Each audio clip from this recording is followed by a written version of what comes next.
Hey guys, welcome back to the channel. My name is Pope Metallicus, and welcome back to Rock and Roll Religion, where we have an interesting episode for you today, where we're not talking about a band or an album. We're talking about an entire genre of the new wave of traditional heavy metal, which is something I've been meaning to champion for a long time because it's something I really enjoy, and I know my panelists do too. And we're going to get into all of that, of the highs and lows of all of it. So joining me as always is our anti-communism robot, the Sentinel. Hail. Kill a commie for mommy. Exactly. Death is a preferable alternative to communism. We should just have a button that just has Liberty Prime quotes on it at random. And the world's most metallic marijuana plant, Sardin Herbs. Hello. How y'all doing? How's it going, my dude? Pretty good. Got my beer. I'm ready for today. Exactly. we are in the proper headspace to do this episode, otherwise known as a little bit toasted, but not quite. A little bit toasted. Lightly toasted, brown, if you will. Just a little bit.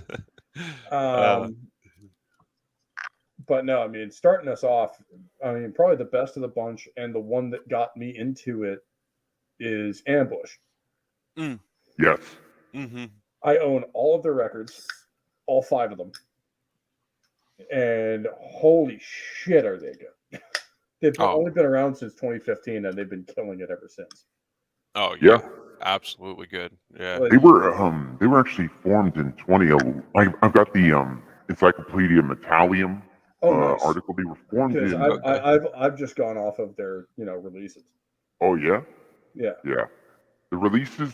The first release was 2013, I think. Right, Firestorm, then Destructor, and then Desecrator. Infidel.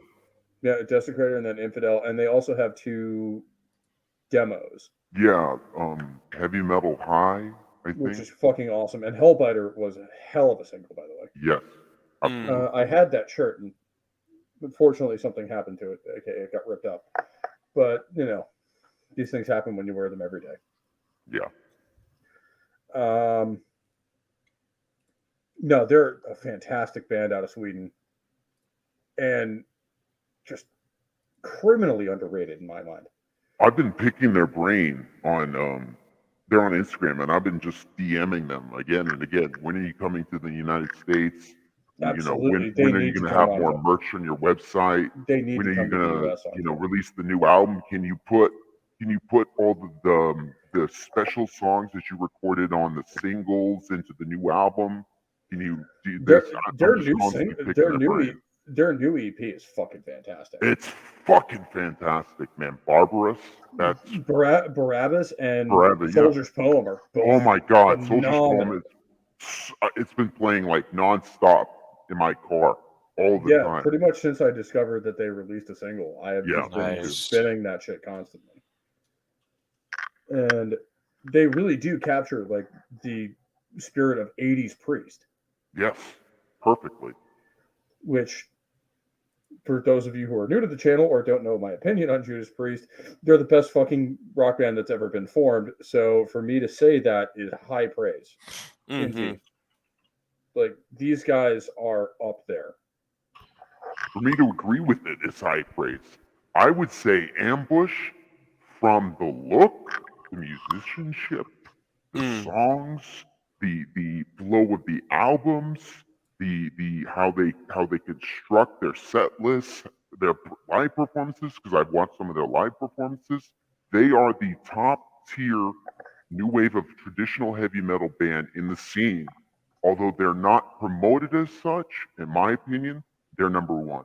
I would agree 100%. And let's just give a shout out to the chat here real quick. We've got Papa Cotton and Soul Assassin. Oh yeah. 2 of our favorites on this channel, right in one group, right at the start. That's how I like to start off this show. But yeah, man, Ambush is just, they've got everything nailed, from like you said, from the look to the sound to the attitude. They are the next wave of heavy metal. I mean, they have it nailed. I mean, they've What's your favorite? Can we just go through your the favorite tracks off of each album? Honestly, Heavy Metal High is right up there with me because that's the first song I heard from them, and it's still one of the better ones. It really is. It's It so really is. fucking catchy. I've been picking at them to put that on the next album or on some sort of physical disc that I could buy from them. Yeah, because I think it was on Mm. Hellbiter, and that's it. Yes. And I'm trying to track that down. Papa Cotton, NWOTHM stands for the new wave of traditional heavy metal. Mm-hmm. So just like NWOBHM in the late 70s and early 80s, this is now the newest trend in the metal scene, which is guys going back to the 70s and 80s style of metal. And I would include Ghost in that, by the way, because they're very much a older style band. I would say they're the Blue Oyster Cult of this wave. I could see that. Blue Oyster Cult with heavy influences by Black Sabbath. Mm. I can see that, yep. And as I've said on the show repeatedly before, including in the episode we did about their newest record, they're either a satanic rock band disguised, or a satanic cult disguised as a rock band, or a rock band disguised as a satanic cult, and no one's entirely sure which, including the band.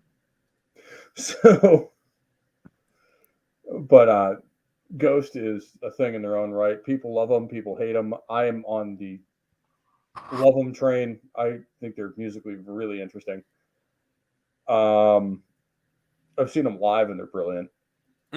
Okay. But I can see why people don't like them. Because it kind of goes against the, everything must be more extreme ethos that's been part of metal for the last 20 years. Oh, I think they're okay. They're cool. They're not jack-offs. They're a fun band. They're a fun band. I just don't happen to just be that interested in their music. I respect their talent, absolutely. I'm just not a lot of their music's actually quite fun. I really enjoy it, a lot of it, because a lot of it's even old school rock and roll in its construction.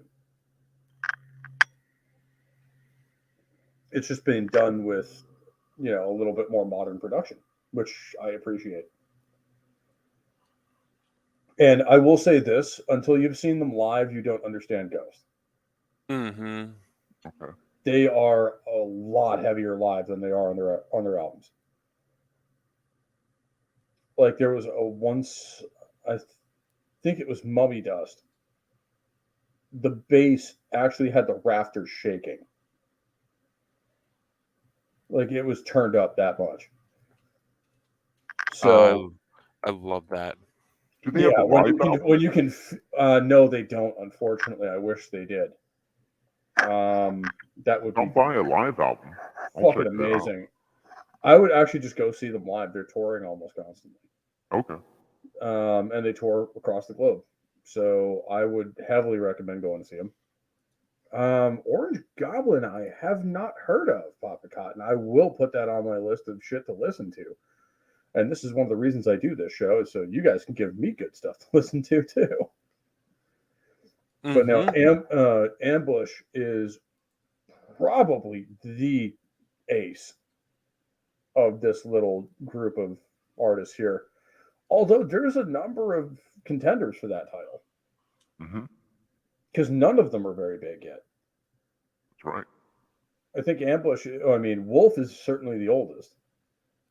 Because I think they came from like 2005. Yeah, I think so. Let me just double check. Yeah, they might be the oldest. And they're really fucking good. And they just play traditional speed metal. Right. Like I just had Herbs listen to Speed On. Yeah, that was a great before song. The show. Like it's an absolute fucking ripper of a track. And the band itself is that's an average track for them. Like that's just how they sound at all times. I think they're German, if I'm not mistaken. Okay. So once again, the Germans proved that they do actually know how to do heavy metal when they do it right. Yeah. Mhm. There's been a lot of really good German bands, from Warlock with Dora Pesch up to fucking Sodom and all those guys. So Blind Guardian and Gamma Ray as well. So for the power metal scene, you guys are killing it.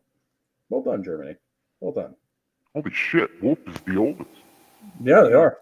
They formed in 95, it says. They were formed in 1995. Yeah, Earliest Oh, evidence I wow. had of them was 2005. they released their demo, the first demo in 95, and then it says their full EP or first I'm not full, surprised it took that long. their first full length they released in 99, it says. Self-titled debut. That does not surprise me, given how popular classic heavy metal was in the 90s, Hmm. which is unfortunate because, you know, the 90s sucked for music. The 90s in the States were horrible for music. True, Europe and the rest of the world was kind of spared our musical. Oh, absolutely. Everywhere else was spared. It was like this was like the outbreak, you know, the outbreak virus or some shit. in the Yeah, States. unfortunately, it's kind of like being at ground zero. It's the place no one wants to be. Exactly. Because we were responsible for grunge. Grunge, alternative. Some of the alternative bands I don't mind, like Foo Fighters and stuff like that, are pretty decent. At their high points, anyway. Grunge, on the other hand, there's like two grunge bands I don't absolutely hate, being Alice in Chains and Stone Temple Pilots. But other than that, yeah, that entire genre is kind of like the less said, the better. Mhm. I can't tell how much of that is how much I genuinely dislike the music, although most of it is pretty atrocious, and how much of it is animosity over what it did to our music. Mm. Soul Assassin's got a good point. Soundgarden was pretty good too. Ditto Audioslave, which is Soundgarden on a different label. Again, because of, you know, legal fuckery.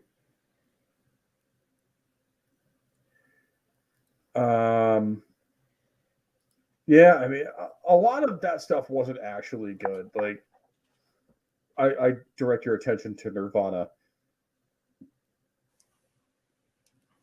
Nirvana was around for like 5 years. Yeah, and they get heralded as like this like next coming of like an entirely new genre.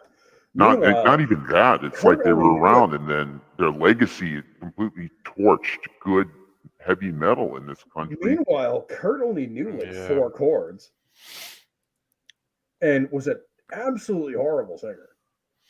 He would use. There's a few songs where he would just use like off the wall tunings to try to make the chord shapes different and make it like sound different. But Most of the time, he's in A, G, or E. He very much follows the 3-chord punk vibe of here's an A chord, here's a G chord, here's an E chord, now start a band. Yeah. But at least those guys made it sound good, like the Ramones or the Sex Pistols or something like that. Like, those guys were great. They embraced melody. Yes, and they knew they weren't musically very talented. And I was actually just having a conversation with Fizchozo the other day, before we went live on his stream on Made in Abyss, about punk, about the early punk stuff. Like, he's a younger guy; he's never heard old school punk before, and I got him to listen to the Ramones. There you go. And Victory. Yeah, he was absolutely blown away because it was kind of like a combination of rock and doo-wop. Yeah. That's what it's rock and doo-wop played by a bunch of burnouts that fucking didn't graduate high school, because that's exactly what it is. Oh, Greasers goes back to like the 40s and 50s and stuff. That's kind of when rock and doo-wop was like really starting to rear its head. Well, I mean, 1955 is the start of rock and roll. Yeah. With Chuck Berry. So like, it goes all the way back then. And at some point on this channel, guys, I promise you, we will get into the entire history of rock and roll. Hell yeah. In the first decade. That is going to be a huge project, and I'm already talking to people about it, but with shit that's going on, like, who knows when that's going to happen. So, Pretty much Yeah. everything from 1954 to 1964 is one of the most important eras in the development of rock and roll ever. Period. Mm-hmm. Everything that we listen to today, this cannot be overstated. Everything that we listen to today, we owe tribute to Chuck Berry, Elvis, Little Richard, and Jerry Lee Lewis. rest in peace. Jerry Lee, not Jerry Lee Lewis. Sorry. No, Jerry Lee Lewis. It's Jerry Lee Lewis. Okay. Yeah. Which rest in peace to Little Richard, man. Like that was a blow a couple years ago. Yeah. When we first found out he died, because I mean I'm with Lemmy on this one. Little Richard was always so much fun to listen to. Mm-hmm. Like for those of us who think we're just degenerate headbangers, well, yes, we are, but we also listen to the older shit too. But I mean, like that, because that's where our music came from. Yeah. Is rock and then blues before that. So we have to pay attention to the older stuff. Exactly. My dad. We would be insulting our own legacy if not. Exactly. Right. My dad is like 12 years older than my mom, and so his music was actually closer to the 50s than the 60s, really. And he introduced me to a lot of 50s music, not just 50s rock, but like other forms like Motown and everything like that. Yeah, I mean, my dad is from that era. He was born in 52, so like you see a lot of, or I grew up listening to a lot of that, and Long Tall Sally is one of the best fucking Little Richard songs of all time. Yes. Just undebatable. Just one of his all-time classics. Especially when you get into the lyrics. Mm-hmm. But no, that's absolutely a classic. And yeah, you're absolutely right when you say that, you know, the older, like the spirit of rock and roll kind of went into heavy metal. Because in the 60s, rock was the thing. It became mainstream. And then it splintered in the 70s. Because you had like the folk and countryside with like bands like the Eagles and stuff like that kind of shooting out that end. You had the hard rock scene.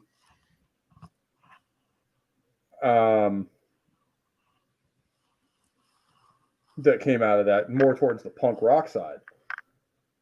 And then you had the kind of the mainstream rock and roll like Boston, which we're going to get to in a couple of weeks.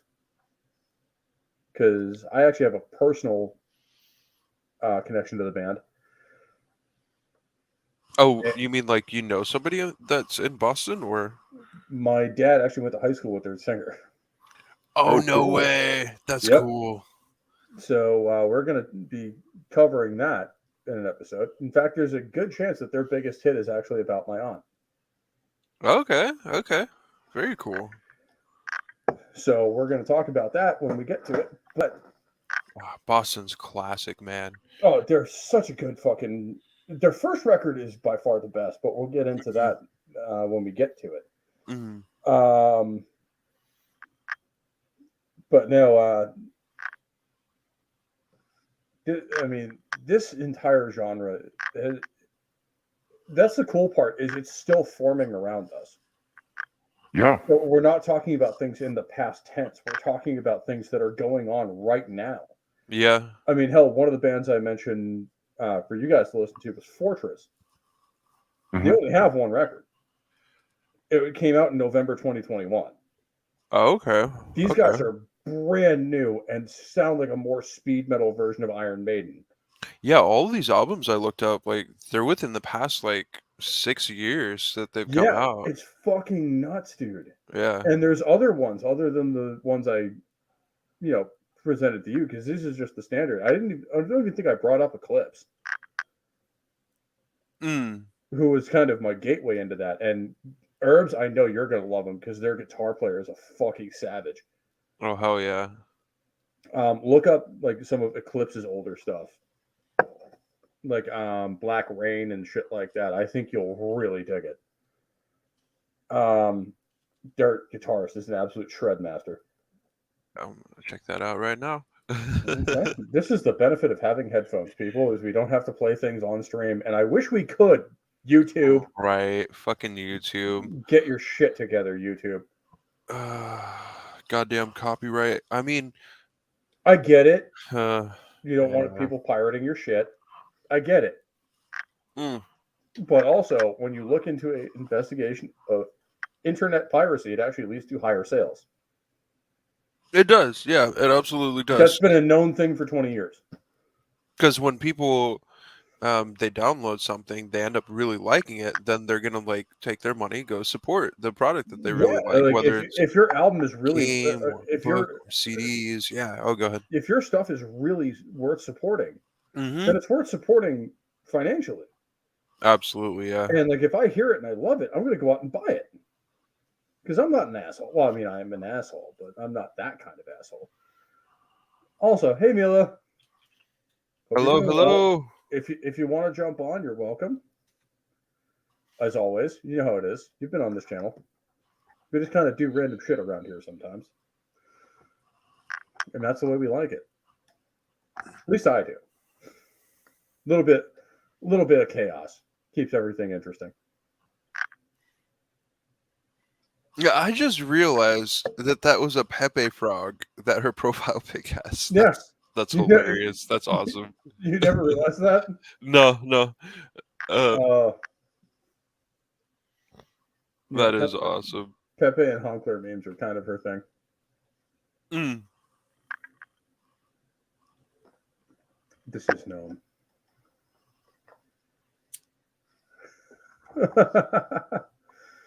Yes, you named me that this morning. Yeah, the arse trumpet, which, you know, I mean, depending on what I've had for dinner, not wrong. Arse trumpet. Oh, playing your ass like a trumpet. That's funny. But no, I mean, this entire genre is like, that's the cool part, is it's still growing and it's still defining itself. I kind of know where it's going to go, because at this point, what it is it's not trying to push for who's the fastest or who's the heaviest. This is a metal subgenre that is dedicated to crafting great songs, because all of the genre defining aspects of it has already been firmly established. As you said, this is the new wave of British heavy metal part 2 in many ways. This is traditional heavy metal 2.0. Exactly. The fucking. Exactly. So we're just reinforcing what made heavy metal great to begin with. Exactly. So the breaking barriers that we're going to be seeing is, okay, how good are the songs going to be written by bands that are working within the framework of all of the traditional new wave of British heavy metal, heavy metal, being kind done of by guys who weren't even alive when the old stuff was done. That's what makes it so fucking cool. Like they're guys my age and younger. Exactly. That's what makes it even cooler to me. It's like this is the music I always wanted to make when I was in bands for the last 15 years, but nobody wanted to play this kind of music. They all wanted to play. I kind of have like an offshoot of this as an idea for the band I want to do, Pathfinder. Yeah. Which I don't think I've ever talked about this live before. But I do want to create like almost a Sabaton like power metal band that's more sci-fi focused, called Pathfinder. Okay. Oh, interesting. So I think that would be a really cool idea. Now, am I talented enough to actually make that happen? Absolutely fucking not. Which is why I'm sitting here talking on YouTube about music rather than actually doing my own. But I'll get there someday. We'll get there someday. Maybe. if I There's stop probably some sucking. people in the community who'd be interested in forming that kind of band with you. Don't think I haven't considered that. Also, hey A2, how's it going? Glad to see you back. Hello. Nice to Glad meet to, you. nice to see you back on the channel and supporting my stupid ass. But no, this entire genre, I've yet to come across bands that actually suck. Like there are a number of ones I prefer over others, Hmm. Yeah, I would say that. and I think it is getting to the point where it is kind of getting derivative to an extent. So, But I think this is at the prime of its fucking power. And also, before we get too far along, in reference to the NWOBHM movement, rest in peace, Steve Grimmett and Grim Reaper. Hmm. If you guys are not familiar with the band, absolutely fantastic NWOBHM band from Worcestershire, England. And just a hell of a fucking group. Like, look up their music. You will not fucking regret it. Just go out and buy See You in Hell. See all You you in gotta Hell, do. although my favorite is Lust for Freedom. Okay. That's a good one, too. It's a great anthem for just hoisting your middle finger in the air and telling authority where they can shove it. Grim Reaper. Okay, I'm gonna have to listen to this. Yeah. Oh, listen to them while we're on the stream, man. I think Oh you'll yeah. fucking love it. And unfortunately, the singer Steve Grimmett just died. Yeah. That's sad. Yeah. What was it? 62. Yes. So he Oh was wow. fairly young. Yeah, he was having health problems for like the last decade, too. Yeah, he was not a healthy man. Unfortunately. That's sad. Yeah. To kind of wrap up Unfortunately. that point about this new wave of traditional heavy metal, right? That we were talking about. One of the interesting things I found as I'm looking up Ambush and listening to some of their albums on YouTube, I discovered there's a channel that's called like New Wave of Traditional Heavy Metal Archive, and they just basically archive all of these bands, like release their songs, singles, EPs, records, or whatever. Yeah, that's That are all playing in this. I follow them. Yeah, I've been Okay, following yeah. that They're since like really fucking 2018, good. dude. Okay, That's a yeah. great channel. Like They that's how have so I much find out there. about half of these albums is they'll Yeah. post them and it's just like, Let ooh, me a find kid. them so I can post the link for it. Hold on. Okay, yeah. No, I found it interesting, and I saw how many bands that they had already uploaded. I was like, this is insane. Like it definitely has been a thing that's been going on for a while, and there's quite a few good bands out there that are doing this. But yeah, You won't be disappointed, I promise. yeah, I'm digging this so far, Grim Reaper. They kind of slay, and in fact, they got screwed so hard by their label. That Like, always sucks when that happens. But dude, like they got to the point where they were in a fight with their label and wanted to basically get out of it. So they basically broke up and reformed under a new label, only to find out that their old label owned the name Grim Reaper. Oh no! Yep. So they were basically screwed. That sucks. 8 That's ways such a from good Sunday due to name. legal bullshit. That's such a good name too. Damn. Yeah, and like honestly, like you can hear the raw talent in that fucking band. Like Oh yeah. those riffs fucking slay. Disgusting, man. I love it. Nick is a fucking great guitar player. Yeah. And you know what? Steve's a fucking fair singer himself. Yeah. I posted the link in the private chat. Okay, let me take a look. Pull it up here. Oh, yep. Unfortunately, Mila's not going to be joining us. Just like Imperatus, she has to work. Big sad. Yep. This was what I was looking at earlier. At least we can entertain you while you're, doing things you get paid to do rather than enjoy. At least I hope I'm entertaining. Some of the time. What, like funny how? Am I a clown for you? Yes, yes, chat, I am fully aware that I am a clown for you. And I love every minute of it. because I just get to go on here and be ridiculous with my friends, and you guys keep showing up to watch it, so I must be doing something right. And these guys, like this entire genre, like Eclipse, I think I haven't put on the, I didn't put in the list. I really, really enjoy everything they've ever done. They're a little more on the pop side of things, I would say that. but Could you say they they're are like really fucking good. yeah?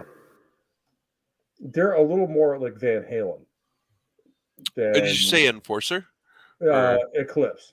Eclipse. Okay. I get Yeah, you're right. I get Enforcer's Europe another vibes. one. Don't you get Europe vibes from them? Yes and no, Europe vibes, you said? because Europe, the band. I've their not heard that guitarist is band. way better than Europe's ever was. Oh, Herbs. They do the Final Countdown. Okay, I know that song. Yeah. They're also why the Swedish metal scene outside of the extreme metal genre gets shit on constantly to this day. Okay. Fuck. Oh man, you got the aviators on. Am I gonna have to go find my fucking sunglasses now? The headache, man. The migraine. I had too much of the good juice last night. Fuck, I have to go find them now. Vamp for me for a minute. I'll be back. Okay. So, yeah, I am curious about this other band that he mentioned, Fortress, that only has one album out, right? Yeah. Is there what kind of songs did fucking like I'm trying to think of like the song because that was one that I did not listen to out of the list and I should have, but um give me your thoughts on it. Don't I spare haven't me. listened to Fortress either. Oh, okay. And so this is a new band, and I just found their first full-length album, "Don't Spare the Wicked." I'll put it in Well, the that's the channel. only album they have, and I actually have already done a reaction to it. It was actually one of the first episodes of Rock and Roll Religion. Yeah, I wanted to bring Because it up. Nick recommended it to me right when it came out. Oh, okay. Yeah, I wanted to bring it up because I was like, well, I hadn't listened to this one yet. This was the one I didn't get a chance to listen to. Ask Sentinel. And he's Also, just because it's necessary, give me your clothes, your boots, and your motorcycle. That was a good one. Oh man, Turkey whiskey. Yes, Mila, it was turkey whiskey again. oh god damn it, that wild turkey will get you every time. Oh yeah. I almost bought the 101 proof, but that would be a mistake. I used to drink that stuff a lot, but I was like, nah, not tonight. I want to be able to like enjoy my whiskey and get Like, through half a bottle. I want to function. I want to function tomorrow. Right. Yeah, 101's if I don't want to function the next day. It's like I want to at least appear to be a human being. Yeah. Fuck, dude. Fortress was formed in fucking SoCal? Yeah. God damn. Dude, they're a Bay Area band. Represent, man. I like it. Well, as much as your area of the country may suck at life, they do actually create some pretty good bands. You're goddamn right. Yeah. The music scene in California is not that bad.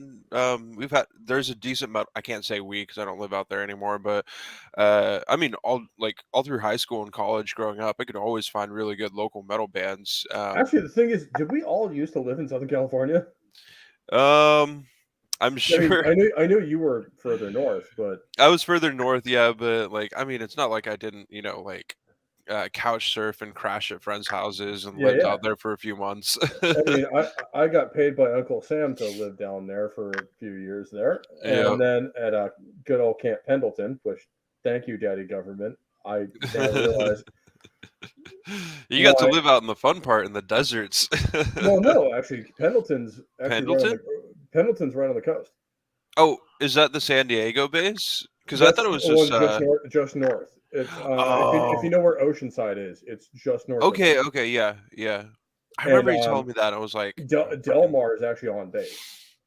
I just kept thinking of like the base that they had near Palm Springs is like actually out in Death Valley. Oh no, that's 29 Palms, and that's 29 Palms. Asshole. Yeah. I've been there too. No, thank you. Yeah, Also, 120. Trucker Rob, I need to say hello to the Puddle Pirate, What is up, Sugar Rob? and I get to make these jokes because I'm a vet too. So you're here of your own volition. Shout out to Trucker, one of my biggest supporters on Twitch. And Definitely appreciate the guy. just a generally good dude. Yeah, he's awesome. He makes jokes with the rest of us and is the butt of a fair few of them. Yeah. And yet he takes it like a well, actually, wait, shit. We shouldn't be saying that, should we? You might not want to finish that.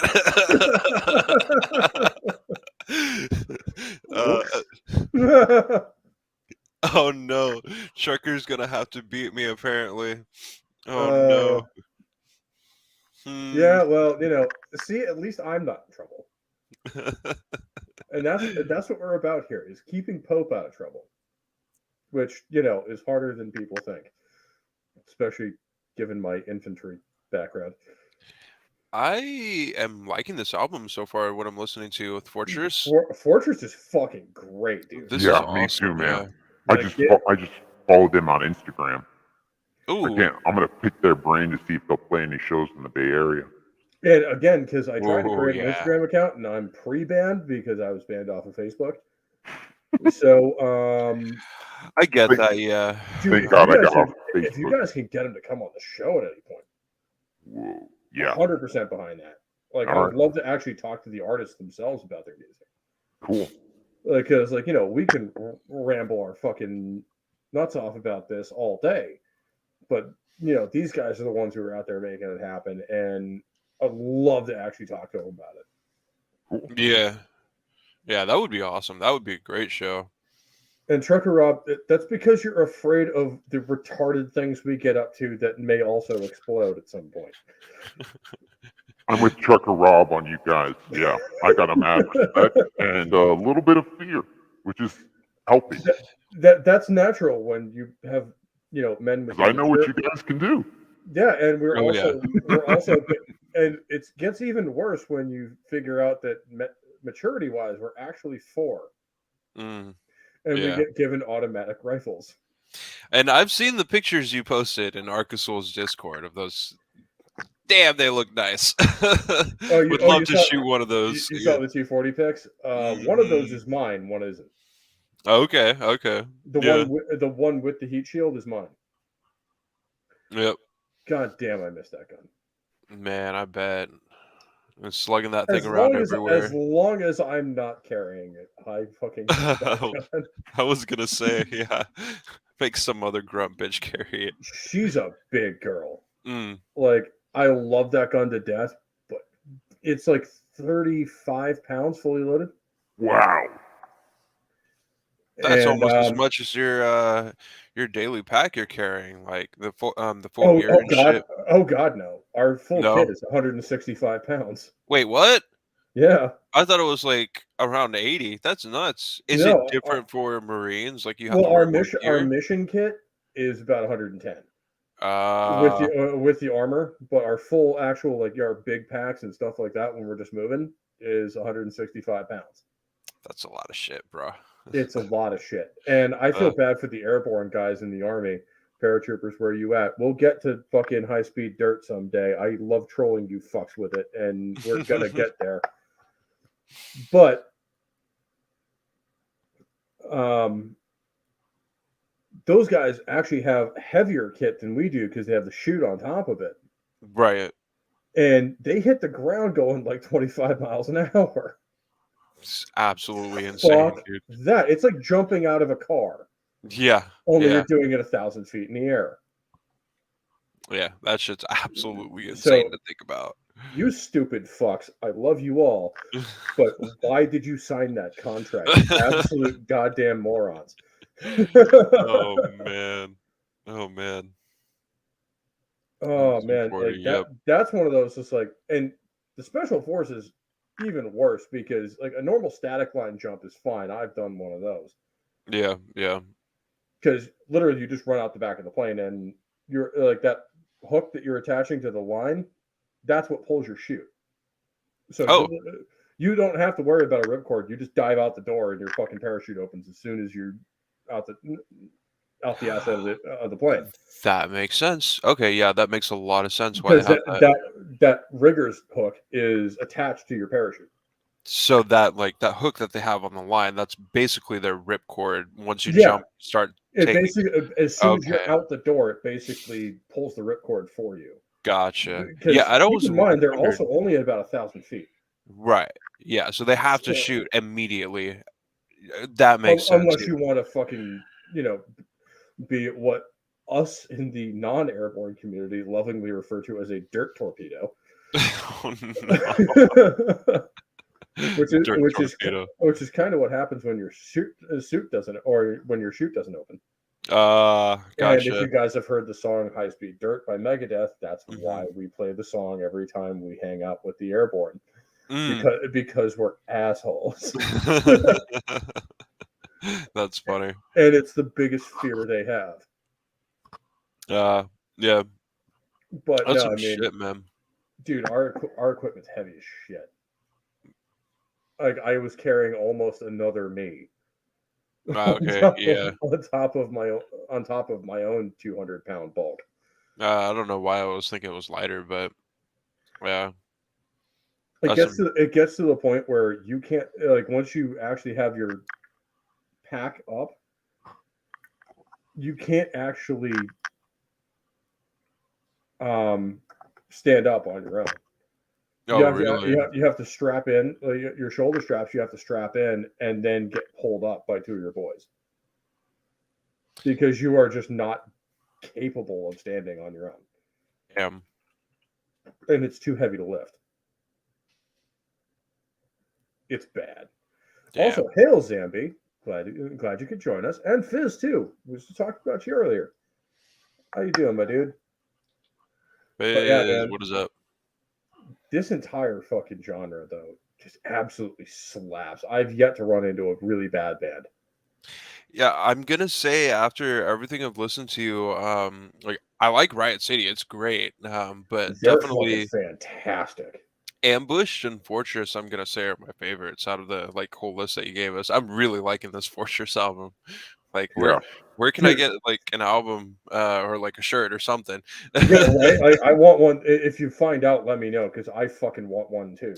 Yeah, I'm gonna shoot them a DM on Instagram and see if they answer back during this. Hold on. Yes. Oh, hell yeah. Dude, see if they come on, because I would absolutely fucking love it.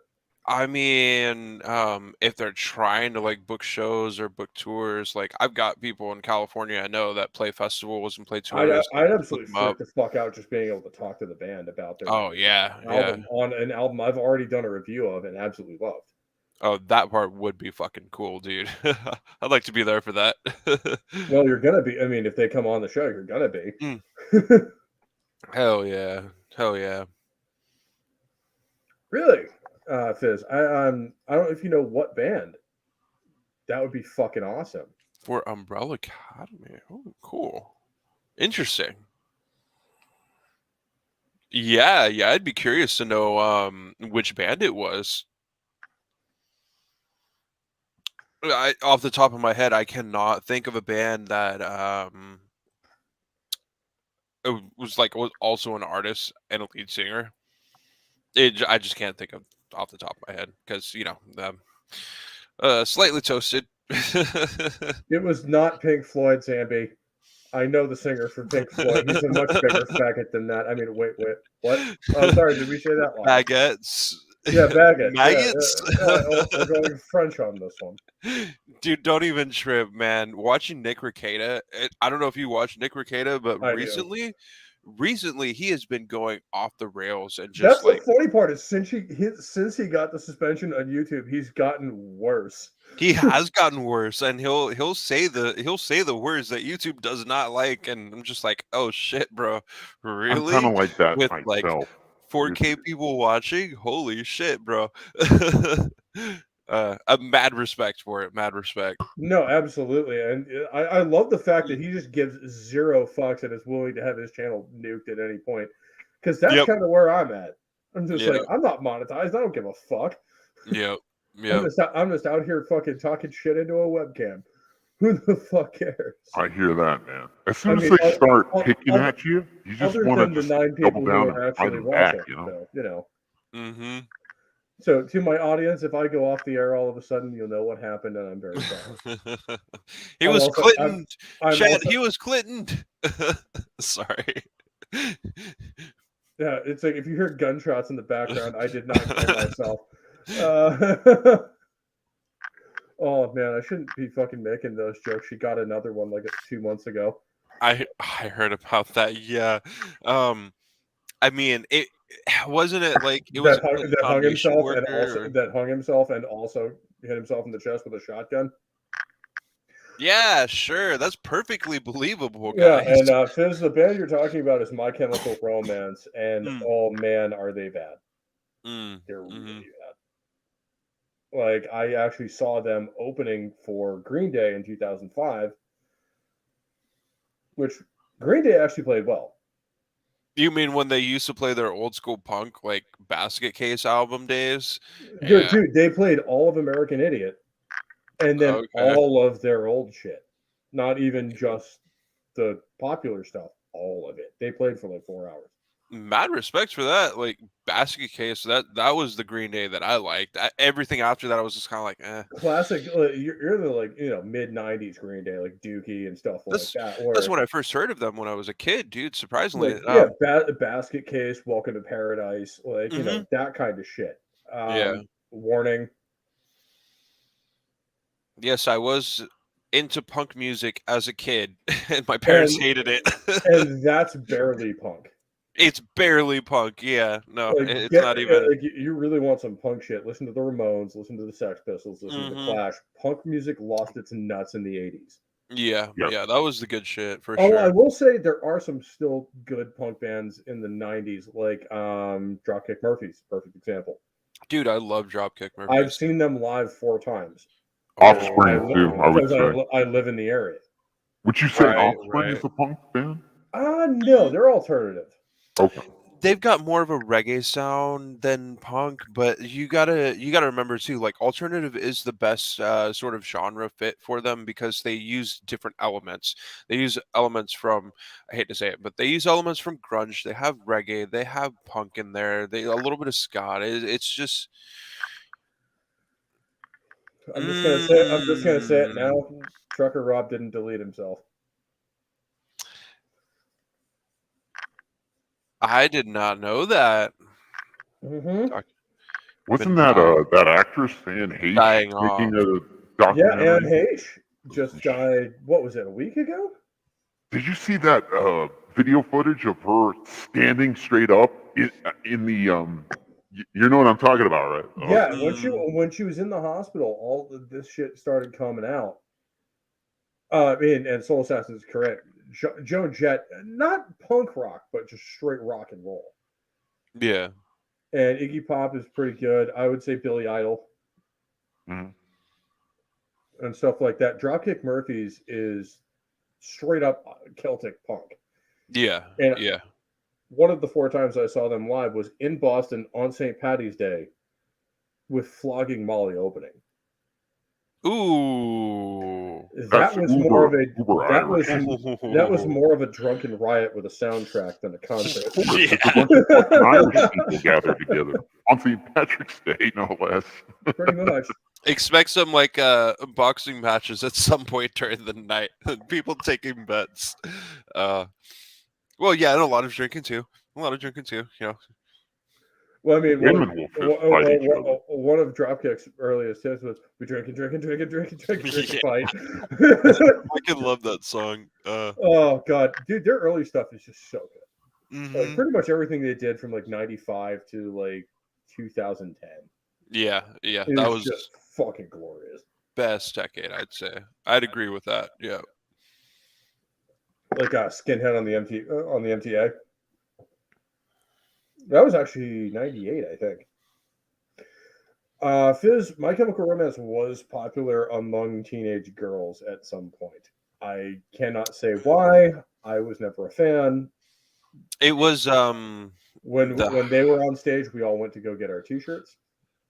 So Yeah. Needless to say, some of the different festivals that I've been to where I've gone to see bands like As I Lay Dying, a band like that comes on, I'm not even in the stadium area. I'm outside buying merch and shirts, from As I Lay Dying.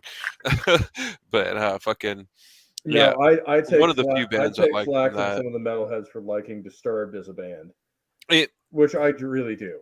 I really do enjoy a lot of their music. But it's not bad. when I saw them live in 2019, they had 3 Days Grace opening for them with the new singer. I Interesting. wanted to fucking just punch out my eardrums. The only thing I can think of is if the band really didn't have a final say, and it's like promoters and people putting together the tour. They're like, "Oh, these two bands go together great because we hear them on the radio together all the time." Like That's what it is. that's usually how those choices get made. Where if it was up to the band, I'm sure the guys in Disturbed would probably want to feature like more like smaller local like metal bands that kind of have the same sound or same style or as just a Disturbed, band, yeah, or just a band that they like. or just a band that they like. Yeah, exactly. And like a lot of Which times, what'll happen is they'll do like a show or two with local bands, mm, and then if they really like you, and both personally and on stage, bring you on a tour. Yeah, yep, they'll take you on their tour. yeah, That's how, dude. One of the greatest metal bands of all time got their start that way. Saxon yep, got yep. on the No Sleep Till Hammersmith tour. They were opening for Motorhead, which, by the way, I think not next week, but the week after, we're going to be doing some classic Motorhead Oh yeah. on this fucking channel because it's been way too long since I've talked about them. And they are right behind Judas Priest in my pantheon as one of the greatest metal bands of all time. Even though Lemmy didn't consider them metal, they certainly influenced everything that came later. From punk to rock to mainstream rock to black metal. Everyone was wearing a fucking Motorhead t-shirt. Yep. And but no, this generation is no exception. They were built off of it. Like especially bands like Fortress with songs like Red Light Runner, I can hear a lot of Racer X in there. Which, if you guys are not familiar, is a hell of a 80s speed metal band from Arizona, I believe. Yes, Scott Travis was in the band. Yes, this was Scott Travis's band before he joined Judas Priest. And I think Rob Halford was living in Arizona at the time and might have... He still does. I don't know if he discovered them or was aware of them, but I think he was the one who recommended Scott Travis to be the band's drummer after Dave Holland exited. I'm not sure. Yes, during the Ram It Down session. During the Ram It Down, yeah.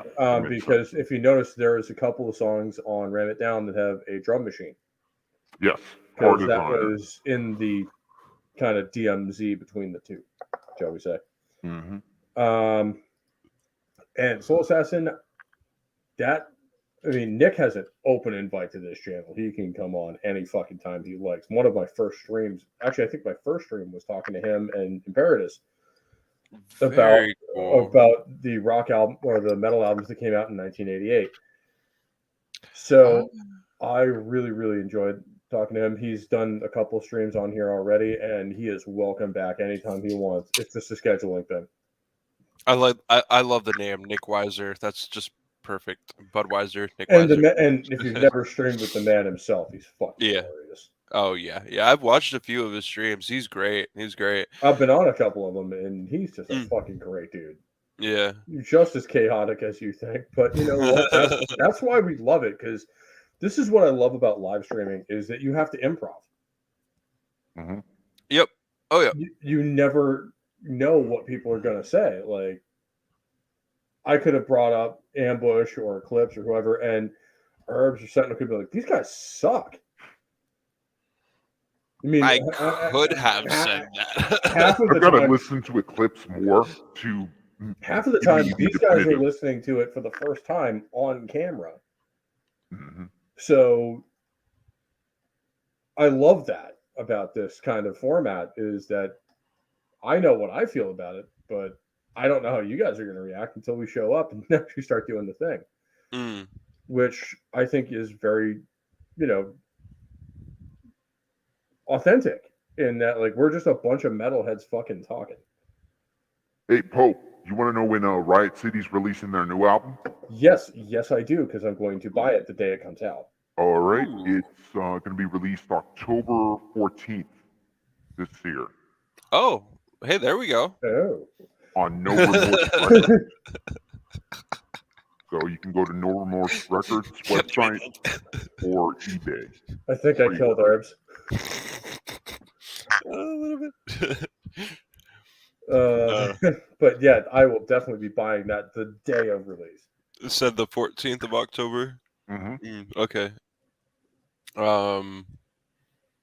Yeah, shoot me a link where I could find that. Mm-hmm. Yeah, I'll put I it will in be the buying. chat right now. Dude, put it in the main chat because you should all be buying this record. Oh, hell yeah. I agree with that. Put it in the main chat. In the YouTube chats. Because you should all Motorhead be listening streams. to. You should all be listening to this band. Burn the Night was a fantastic record, Mm-hmm. and from everything I've heard from their single, they are continuing that. I heard I don't know if it's their newest album. I'm gonna check again to see if it They only is. have one. They only have the one? Really? Yeah, 2019. Burn the For Night. Riot Burn the City. Night. I got it off of Oh, iTunes. You can get it off of okay. iTunes. So is Ghost of Reality, that's the new single that you guys are Ghost talking of Reality is Yeah, Ghost of Reality is the is new the one. single, and god damn does that slay. And I think Sentinel, I think you were the one who posted it in our chat on Gilded. Yeah. about? Okay. And introduced me to it, and holy shit, what a fucking good It's track. good. And thank you for fucking doing that. Originally started playing the single, and then I was like, oh no, there's an album instead. Let me go listen to this, like earlier this morning when I And was you can seriously hear the 80s Priest vibes, especially with the pitch that their fucking singer can get. Exactly. The singer feels Priest. The song construction feels like Halloween. It's A little bit of both, yeah. a little bit of both. Okay, yeah, I can hear that. I feel like I can hear a lot of Priest in the song construction as well too.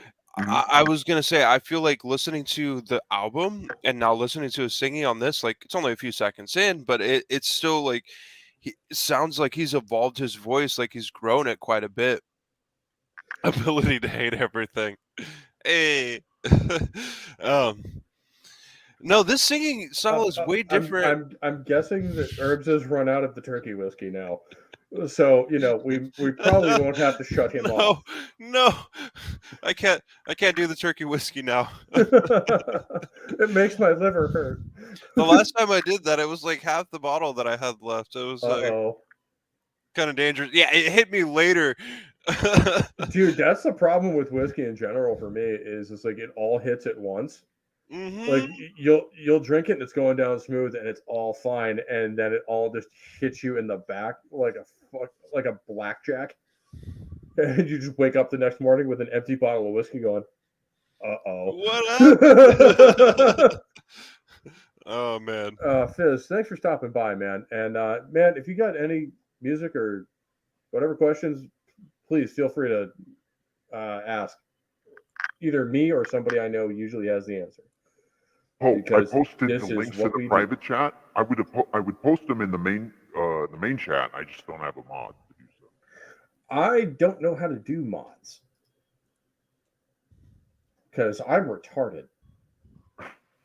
I'm not actually sure how to make people mods on my YouTube chat.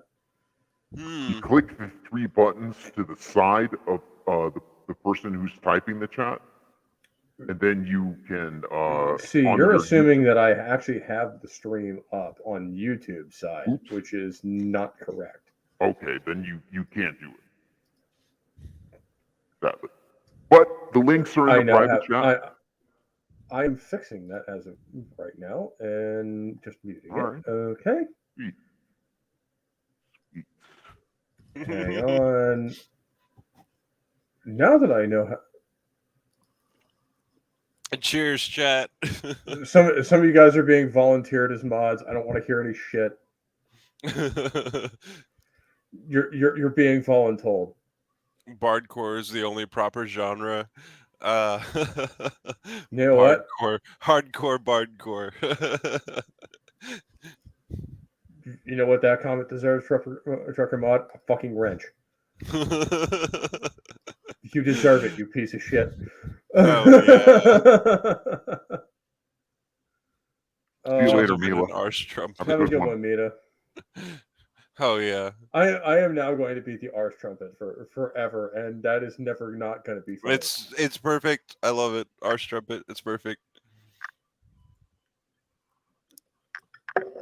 Especially because I'm one of the bigger dudes in the entire Trucker Rob, he's like, God damn it.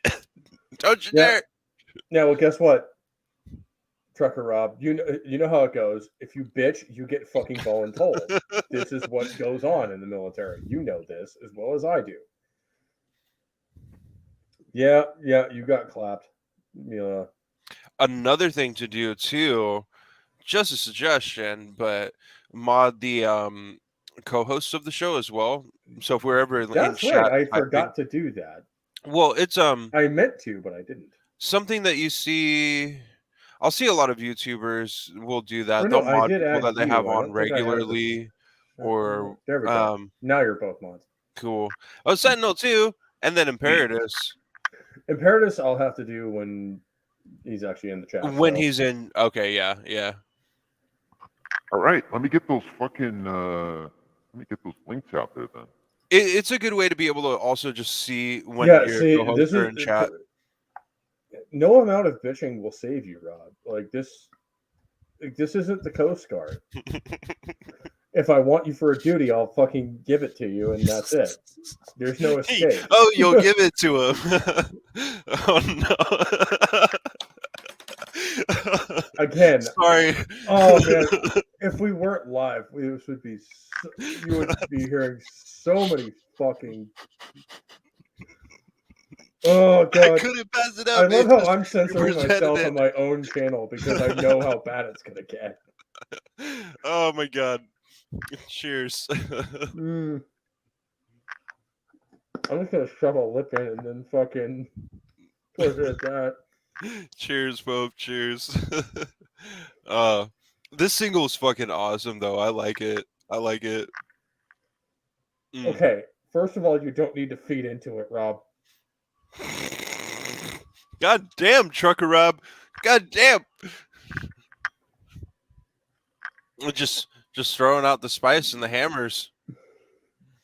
Also, that hurts right here. ¿Qué pasó? Could also be a heart attack, but you never know. Oh, yeah. R.I.P. heart. Yeah. In our case, more like R.I.P. liver, but these things happen occasionally. The liver will survive. In worst case, we'll get a new one. Fuck it. It's one of those. Shut up, you're fine.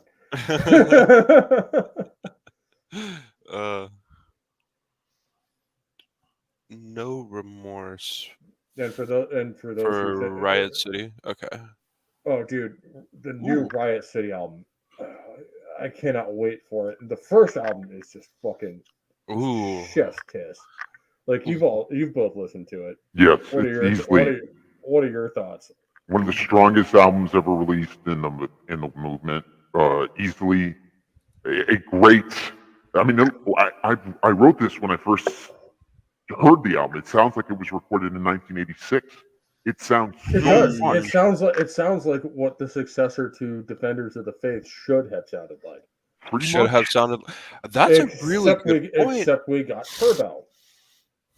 That's actually a really good point because I remember the entire time that I was listening to Riot City's album, I'm just sitting here thinking like, this should have been a Judas Priest album. It just sounds like a better Judas Priest album. Like, whoa. The cover. You're flying pretty close to heresy. Wait, what did he say? He said it sounds like a better Judas Priest album. Oh, hell no. I mean, like, okay, for a newer band. I was gonna say kind of like a better progression from like one of their albums, and what you were saying, like A "Screaming for closer, Justice," it Screaming sounds for like it could be like a better version of "Screaming for Justice" is what they Screaming were for shooting Vengeance, for, and right? this should have been, I think, Defenders of the Faith 2.0. Okay, yeah. In that, I s- if you guys need some visual aids, I I actually have still mine need to here. listen to There are two. Defenders, but Oh, dude, I've done a stream on them. I own. It's one of the 3 albums I own on vinyl. All 3 are from Judas Priest. Surprise, surprise. And nope, that's the fucking album cover right there. ooh, that's interesting. I just Uh, got a shirt with Defenders of the Faith on it. I had one and it got torn up, so I bought another one. It happens. This is one of Zambi. You're not wrong. You're Herbs. You just almost made a serious fucky wucky. Did anybody notice I he do called that. Screaming for Vengeance, Screaming for Justice? Yeah, he did. That was the actual I'm heresy. drunk. I know. That Well, was, a little bit that, drunk. was, that was the actual heresy that was going to get him put in the forever box. Screaming for Vengeance. I said Justice, did I? Especially Oh when the my album god. is sitting right fucking here. Oh You my were on god. that stream. We went for damn near 5 hours. We did. I was there. Hey, I can't help. It Sometimes got long words enough. spill out It of my got long mouth. enough that people who were on the stream complained. Mm-hmm. Ooh, Soul Assassin has a good idea. We need a the Pope recommends video. Actually, if you guys just follow me on Spotify, you'll have access to all of the playlists I've created, which is I organize them by artist. So pretty much all of the bands I listen to on a large basis, you'll find on there. All right, if I ever I- do Spotify, I'll I- check that out. I have been lax and as far as I know, it's available to free people as well, not even just the people who pay like me. Definitely agree with Um, Soul Assassin. Like Grim you, Reaper's good. oh, It's good. So you like that, huh? Ooh, yes, definitely. I mean, I knew you guys would. Like, just knowing your musical preferences, just like mine are. That was kind of one of those like they're a lesser known band that was kind of one of those like hidden gems of the '80s. Of just like, ooh, yes. Mm. Oh, Hidden gems of the '80s. I like hidden gems in general, like bands that are like great. underrated or Yeah. underappreciated at the time. Oh, absolutely.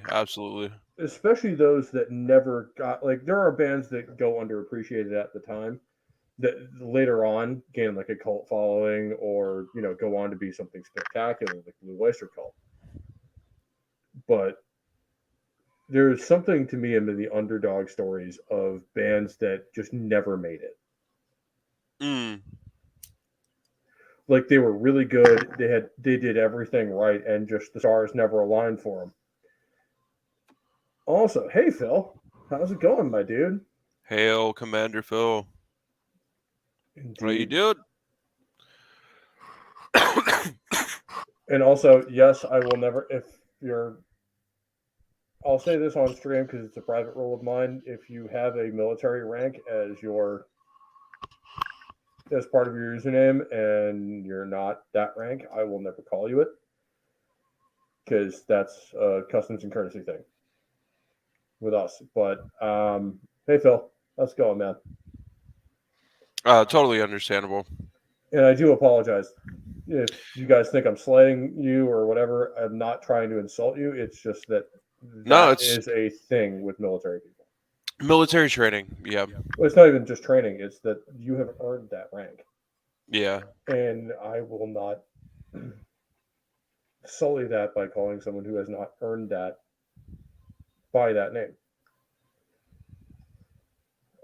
It's sort of a tradition thing. Whereas, yeah, I noticed there are people that prefer to just say herbs. Yeah, whereas technically, I mean, I call you Sergeant Herbs just because it's just all one word, and that's how I was introduced to you. So, and now I just call you Herbs because I know you. Yep, that's right, Pope. That's right. Or Spice Rack. One or the other. Spice Rack. I do like Spice Rack. That has caught on, and I'm really, really happy about it. Who started that? Was that Zambi? No, surprisingly, it was actually fucking Blabbering Collector Blabs. Oh, that was Blabs. Okay. One of our Warzone streams. She just called me Spice Rack And instead of stuck. herbs. But yeah, it stuck. Um, I mean, I don't mind too. People just say herbs or herby or whatever the fuck you want. You know, it's a username. You know, that's really what it amounts to. But I do acknowledge the fact the that love bug. I do acknowledge the fact that using a sergeant, not having served in military myself, like it's a bit iffy, especially with vets. But I come from a military family, and my grandpa served in two different wars. My sister was a big part of the Bosnia Herzegovina, I think is what they call it now. War. They don't call it the Yugoslavia genocide anymore. Yeah, but the Yugoslav War. Yeah, the Yugoslav War. Yeah, I've had family that's been personally involved. It does count as a genocide when you look at it, but It, you know, yeah, the 1990s was a long time ago. I remember watching that on TV as a kid. I remember that too, and I remember like my sister having to be moved out of the bases that she was stationed at because they were about to be bombed. I also remember my dad didn't serve. My granddad did. Both my grandfathers actually did. Both of them. Both of them were grunts actually, which is interesting. There you go. One was a Pacific Marine, which is why I decided to join the Marine Corps.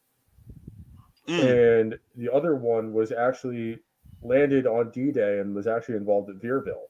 Oh, holy shit! There you go.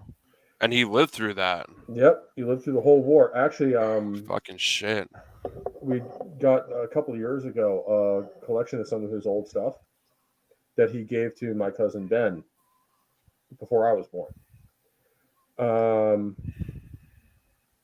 And a lot of it, he has an Iron Cross. I guarantee he took that off of somebody. Oh yeah, because he also has a collection of armbands. We do that. It's to remind us of back when that was allowed. Yeah. Unfortunately, it is no longer allowed. I had some really, really cool stuff, including an Afghan flag that was given to me by the ANA.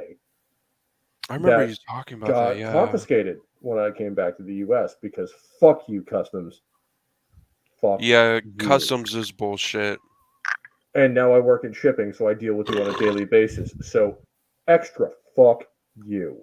I don't care if it's your fault or not. Fuck customs, bro. Fuck customs. Goddamn. And let's face it, our grandfathers and uncles got to take home things like freaking Nambus, Type 99s, freaking Arasakas, more than a couple of Sturmgewehrs. Oh yeah, more than a couple. MP40s, even in Vietnam, MAP 49s, AKs. The reason why we have such a collector scene of MP40s out here is because of our grandpas and great grandpas bringing them over. Because they just took them home. Yeah, yeah. And that was still perfectly legal at the time. It wasn't they broke the law to do it. Yeah. They literally just took them home. And I mean, dude, there would be a whole glut of really, really bastardized AKs coming into the market from Afghan, especially. Like, you have no idea. I mean, as something of a firearms expert, like, you would see all sorts of mishmashed AKs, like a Chinese barrel on, or a Chinese front sight on a Romanian AK. With it was the weirdest thing you've ever seen, because they basically just took the parts that still worked and mashed them all together in an actual functional rifle, because they can't build their own. So they were either getting Russian surplus, and they standardized on the 7.62 by 39, which means the AKM. Because 5.45 is hard to get outside of established supply lines. So 7.62 by 39 is the world over, man. That is the granddaddy. That is the Black Sabbath of guns. It's the one everyone knows, and there's a reason for that. They have built more AKMs. Most of what people call the AK-47 is actually the AKM. But and I can show you the differences with pictures, but not on this stream. Actually, you know what? On Rumble someday we might actually do a gun stream. That would be fun. I'd love to be a part of that. Of me just talking guns with you guys. I'll go over some content, then fucking Brandon Herrera. He's really cool to watch. The AK guy, I fucking love that dude. Yep. And then who is the other one? Grantham? Is it Andrew Tate? Andrew Tate, or is it? I might be thinking of a totally different guy actually. I'm thinking Andrew Tate. I don't think I've ever heard of. No. I'm thinking of something. No. I'm thinking of somebody totally different. I don't know why I thought the name Andrew Tate. Fucking shit. Anyways, figure out his fucking name. Even gun stream. Even the Puddle Pirates want me to do a gun stream. It won't be on YouTube because of their rules on what we can talk about and what we can't. And obviously, I can't show any kind of imagery because, first of all, I don't have any of it here because I live in a fucking gay state. But that will be changing in the next few months. And Joe's Atmosphere, how you doing, man? Joe, what is up, Joe? Good to see you, dude. Con and Shreveport, nice. Excellent. I was actually just at Boston Fan Expo last weekend. We actually got to meet Chrissy Mayer. I saw the pictures. Yeah, dude, that looked fucking awesome. Which that was hilarious, and like the overwhelming response to, that picture was, "Are you a giant or is she tiny?" The answer is both. Yep. Oh, yeah. And the picture of Sauron cosplay holding up the piece of toast, and you're all like holding up toast. Yeah. That was awesome. Dr. Rachel is another proud member of, I believe we've called ourselves NERD. The New England / Northeast. There's a whole acronym, but it was great to see those guys. And that's the biggest meetup we've ever had. We've been doing it for a while. I mean, I think you guys know that we've been on FNT a couple of times in pictures anyway. God, I would love to be on FNT someday. That'd be fucking awesome. Who knows? Maybe I'll get on there someday. Me and Dan Bass can talk some music and, bore people to death. Even a stream with Dan Bass would just be dope. Dude, if I could talk to him, if I could get in touch with him, I would absolutely send him an email and be like, "Hey, dude, I love your fucking music. Please come on the stream and talk about it with us." Yeah, because it would be cool as fuck. Like that's why I mean Sentinel. I mean, I would love to have you message Ambush or those guys on Instagram. I already I'm waiting to hear for a reply, but. Let me see if they'll come on and talk to us. Yeah, let me message. That would be cool as fuck. Let me message Ambush real quick. See what they say. Because you're actually on Instagram, and I am apparently not allowed to. I'm apparently not allowed to be on Instagram. Which I think at this point is a badge of honor. Not allowed to be on a stream? What? No, I'm not allowed to be on Instagram. Period. Wait, what? What the fuck? I tried to create an Instagram account, and since I'm already banned on Facebook, well... Oh, because you're... That's fucking stupid. What the fuck, dude? There's supposed to be two separate apps, but just because... Oh, what is it called now? Meta owns it, and you're banned on Instagram automatically? That's some bullshit. Mm-hmm. And this was... And you know what? I wasn't even going to do anything, private. The whole Pope Metallicus thing on YouTube or on Twitter was... hilarious while it lasted. I did say some very, very spicy things, which is why I got kicked off. Oh no, the Marine said spicy things on the internet. Call the papers. Wait, the Marine said spicy things back to you? What? No, the Marine said spicy things on the internet and got banned for it. I just messaged Ambush. I said, hey guys, if it would be Sweet. possible, my friends and I would love to have you on our channel for an interview. Let's just see what Absolutely, happens. man. And if they want to check out the channel and stuff like that, please let them know. And It's out of I would, focus. I would be glad to just take whatever I can get with them. Oh, yeah. Because I'll pop your channel. I'll pop your channel in the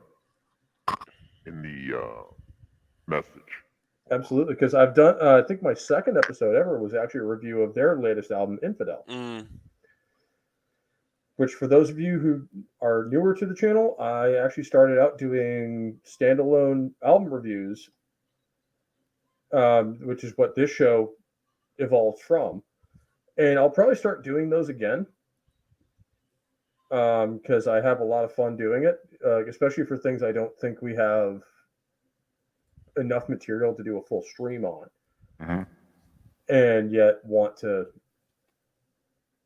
shine a spotlight on, like Fortress, or Ambush, or all these other guys. And have you guys been playing Eclipse in the background, or? Because I really think you guys should listen to them. Razor got me into these guys. I was listening to a little bit more of Grim Reaper, actually. Grim, You have a specific... Eclipse, I would start with Black Rain. I did listen to that earlier. That was pretty good. I like that. That entire album fucking rips. Oh, okay. Okay, the whole album it's on. Let's take a look. I think it's called Monumentum, if I'm not mistaken. Yes. Let's see. And that's from like 2016. And it's a little bit poppier, but still really, really good. And their newest record is fucking phenomenal. Okay, I forget the name of it off the top of my head. Hang on. I'm going to look that up so I don't look like an idiot. I keep getting Japanese versions with Eclipse. I'm noticing, like, I'll see like a regular version, and then I'll see like a Japanese version. There was another band I was seeing that too. I'd see Japanese kanji for like the album art picture cover. A lot of it is, people from Japan posting. Ooh, that really? Posting the music. Metalheads in Japan. Hey, I appreciate it. Japan has a huge metal scene. If there are any metalheads from Japan watching right now, shout out to you guys. Hell absolutely. Yeah. Let me know, because we fucking love y'all, especially because some of the Japanese metal bands are fucking phenomenal, like Anthem or Loudness. Fucking horns up. I love that shit. We'll probably do another entire stream on Japanese metal at some point. That'd be fucking dope, and dude. It got to the point where in the 80s where you could not, or you weren't a big metal band in the world until you had done a show at the Budokan. I've heard that said before quite a few times, actually. And it's not just for metal, but there are other bands rock shows too. Cheap Trick, one of Cheap Trick's best live albums is actually live at the Budokan. There's so the Budokan, there's another I forget what the venue is called, but there's another venue that's really popular for jazz music, and you're not considered a renowned jazz musician unless you play that venue in Japan. And it's crazy to think I didn't realize that it was more than one genre. I thought it was just the jazz one. Dude, honestly, because that's all I heard about. Musically, the Japanese know what's up. Actually, in terms of cars too, I actually owned a Japanese car at one point. I had an RX-8. The classical technique I use for teaching classical guitar to kids, that was from a Japanese guitar player and teacher. Like they are the most phenomenal. They know their shit, dude. Like, yeah, they do. They really do. They know their shit. Soul Assassin, this is completely correct. It's the one of the few musical genres I've seen that goes around the world. No, most known genre of music. I'd say we're the most. Of music. I'd say we're the most notorious. Yes, I was gonna say most known is going to be classical, hands down. There's no disputing that whatsoever. I taught classical to like 4 to 6 year olds how to play classical guitar, and you do that through like specific techniques. Best teaching method I found came from Japan. Yeah, Classical music is undisputably the most known types of music because you have so many genres that can fall under classical. But as far as metal goes, yeah, it's going to be most notorious because you have so many offshoots that will come from like alternative or will come from metal. Those are the two things: soft rock or hard rock, essentially, as some other people might look at it. But yeah, in fact, I going think Judas Priest Unleashed in the East was actually recorded in Japan. Yes. really Yeah, Yeah, interesting. Unleashed on the East was Budokan. Deep Purple played Budokan. there we Cheap go. Trick played Budokan. Who else? Well, the Budokan, there was actually a lot of Malmsteen played controversy Budokan. at the time because Interesting. at that point it was used for pseudo Sumo. Interesting. or Judo. for sumo wrestling. Sorry, Yep. I mixed sumo and judo somehow there, Mhm. and I'm not entirely sure how. But Judo. but no, that was used for sumo wrestling. It was like a traditional Japanese thing, and there was actually a big backlash when they started using it for concerts. Really? Yeah, because a lot of Japanese didn't think it should be used for that. It should be used. It was the biggest arena in all of Japan, Mm-hmm. but they believed it should be used for cultural things like sumo wrestling and stuff like that, which I can get. Yeah, it's I not fair I, I, criticism. I understand where they're coming from, but there have been some insane fucking shows that have been played there Insane live albums. Insane. by some legendary bands too, by Judas Mhm. Priest to Queensryche to Yes. freaking their live version of "Take Hold of the Flame" at the Budokan is fucking phenomenal. And for those of you who think Jeff Tate can't sing like that live, yes, he can. Especially in his prime. That's amazing to know that Japanese people and Japan have a huge metal scene over there. I mean, you know about like the most popular bands that you see on TV and shit, but I never thought about it because I didn't go searching hard for it. There's only like a couple of Japanese bands that I've listened to. Uh, I knew that the style of music existed. Cool, great, but one was jazz, and the other one was like a experimental instrumental rock, which Mm-hmm. you probably have seen some of the videos I posted of like some like instrumental guitarist players or whatever that I listen to. Now, how But are you with the older guys like Joe mm, Satriani, Steve Vai, and especially Jason Becker? dude, dude, Jason that's where Becker. Fucking goat. yes. Thank you, Sentinel. So those guys really invented instrumental rock. It's weird to call Especially Satriani in a lot of ways. them progressive, but those are the kind of genres that they fit I into. think Yet at the I same think time, Steve Vai more than the others it, qualifies as that. the crazy thing about Steve Vai too is even though like he's progressive, he plays progressive rock, prog rock, or whatever the fuck you call it. You listen to his music, it's so simple. It's just him ripping over a really good like jam track. Yeah, That's and all. What have I always thought? I love it too, though. same thing with Satch, and Mhm. same thing Mhm. with Yngwie Malmsteen in a lot of ways. That Yeah, first And Yngwie yeah, album yeah, started everything, in my opinion. yeah. and if I mean Herbs, you'll probably know this. A lot of those arpeggios actually come from classical music. I come from where? Classical music, Yeah. the Baroque period, especially. Yes, that is exactly. That's one of the things where you can't make metal is based off of one of the most known forms of music. I'm just going to say form at this point. You can't even call it a genre because there are so many genres and subgenres inside of classical itself. But one of the most known forms of music, metal is based off of that. It it is not the like most known form of At music. least It's European metal yeah, for the most yeah. part. You have a lot of classical training. you have a lot of classical influence, I should say, that kind of like bleeds into the whole, like if you wanted to go back to the roots, like where rock and blues started things out, if you go further and further back to the different kinds of styles of music, of if you're looking at like um, matriosos of playing guitar, shit, they're usually classically trained or know something about classical. So And then there's Jimi Hendrix. who probably just did a bunch of drugs and just fucking made He sounds did. on his guitar. I mean, hell, he played a right-handed guitar left-handed Mm-hmm. by inverting the strings and Because just he playing found it his like first that. guitar at a pawn shop. It was right-handed, but he was left-handed, so he just flipped it around and like learned it upside down, and then And started for my like, vets switching the strings. in the audience, Jimi Hendrix is actually a vet. Mm-hmm. I don't know if you guys know this. Before he was a musician, he actually served in the 101st Airborne. So he wasn't just a vet; he was a paratrooper. Yep. He dealt with that heavy shit and extra shit with the parachute. Which is why I really would have loved to see what he would have done with heavy metal. Because if you look at his musical career, he was getting progressively heavier and bluesier as he went along. Yeah. Mm-hmm. So I think he would have had an absolute field day with Black Sabbath.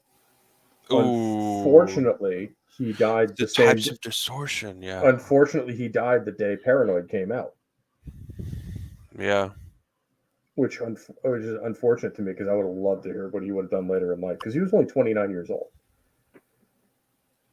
He would have had such an amazing career, probably up into the 90s, if not still playing, if he had lived, which is unfortunate. And Soul Assassin's right when he said Eddie Van Halen played Beethoven on guitar. He's absolutely correct. And he also invented that two-handed tapping technique that's hard as fuck to do, by the way. I've tried it. Herbs, I know you've tried it too. Every guitarist has. I'm looking over here. I'm like, am I getting this right or is this wrong? Like, why are there so many deleted messages? I don't know. Oh, is Trucker Rob bored? Or did he accidentally like leave his phone on while he was driving the truck? The truck bumped a button and deleted everything. Could be either one. Oh my god. Because I can see all these messages and none of them are bad.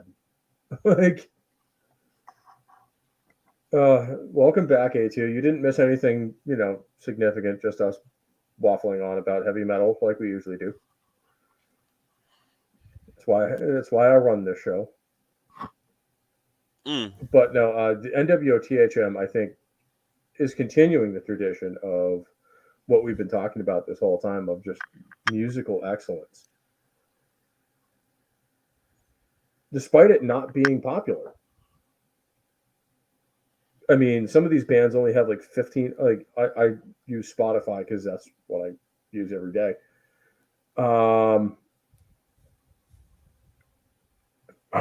When you said that about Jimi Hendrix, I was trying to track down a Hendrix interview about Black Sabbath, and unfortunately, right now, I can't find anything. I don't think there are any because he died very, very shortly after they released their came debut. Out. Yeah. Fuck. You're right. I think he would have fucking loved them. I think he would have emulated them in a lot of ways. He would have probably had them on tour opening for him. Which would have been insane. Could you imagine a bill? I mean, especially at this point, that was Jimi Hendrix with Black Sabbath opening. 1972. If Hendrix had Holy played, shit, be like 1972. You'd have Black Sabbath and Jimi Hendrix. Black Sabbath on their first. You would have had you would have had Black Sabbath touring on fucking Volume 4. Yeah, at that point, opening for Jimi Hendrix. Right. Ooh. Yes, Daddy, yes. Give me all of it. Oh, Jesus. Yes, feel free to clip that. Yes, Daddy, yes. Anyways. No, this album is pretty good. I'm really digging this Monumentum, Monumentum, yeah. Monumentum. Okay, that's why I was reading it wrong both times. Momentum. Oh wait, no, I'm not looking at all the syllables together. you got half of it right both times. Just not the same half. Just not the right one both times either. And everything they've done from Armageddon Eyes up to the current day has been fantastic. They're really, really clean band and a lot more mainstream, I think, than the others. Okay, yeah, I can hear a little bit of it. Like as I'm listening through, like I can hear parts where sure it's gonna be a little bit more mainstream, catchy, radio friendly, I guess you could say too. Yeah. But yeah, I don't know. Like if they're a fairly new band that hasn't put out a whole lot of albums and I they're wanting to think get they better, like formed in 2012, something like that. that's relatively new. In Not music terms, anyway. yeah, not new, but they've been around for a while. They know what they're doing. Obviously, I can hear it from the production, and like they're definitely talented for sure. They know what they're doing, but yeah, new. I mean, this I can see almost like any other band. If they've been around for a while, they put out some albums. It hasn't really gotten I'll be right back with. a push style to get a little bit more radio play and more listens. I can see that for sure. Pope's gonna skip out for a second. I'll hop in here. So we have a whole list of things to go through with the new wave of traditional heavy metal. But one thing that I would suggest to people in the chat, you could type in new wave new wave of traditional heavy metal. There we go. NWOTHM.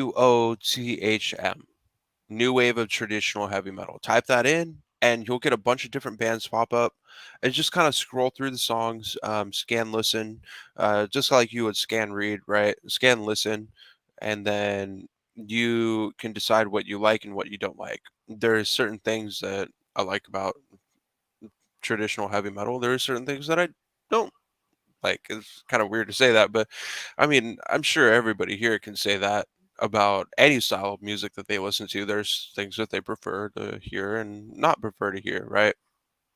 Fucking yeah, new wave of traditional heavy metal. Yep. Thank you, Sentinel. No problem. I just got a response from Fortress on Instagram. Oh shit! They really? actually have a new band called Insurance, and I don't know if they're suggesting that Insurance die. If Fortress is over, I'll ask them. I'll follow this new band and Entranced is what it's called. Try to find out a little bit more about it. Yeah. Yeah. I will be very, very sad if Fortress only has one record. Yeah, they only have one record, dude. Sounds like it. Sounds like it. That's very unfortunate. There's another. They're more on the power metal side, which is why I haven't mentioned them to this time. Right. But there's a band. I think Herbs. I shared it with you, and I know I shared it on my Gilded page. Their first record. They're all experienced artists from other bands, but a band called Star Chaser. That's another one. Star Chaser. Okay. Yeah, they've only got one album. They released it in May. So these guys are brand new, and you know what? For a first effort, even if they are experienced artists, I really fucking dig it. I have some slight production issues, but that's all just personal taste shit. I'll weigh my 2 cents in, especially if there's anybody in chat too that's willing to or interested in hearing about it. As a musician, I'm trying to put a couple of music projects together, and usually projects only end up being one album or an EP, maybe a second EP, because we're writing more music together. And it's people that aren't actually playing live together, but they're playing separately in different states, recording themselves, and then they send it to each other, and then like make an actual song out of it. This has been happening a lot even before COVID hit.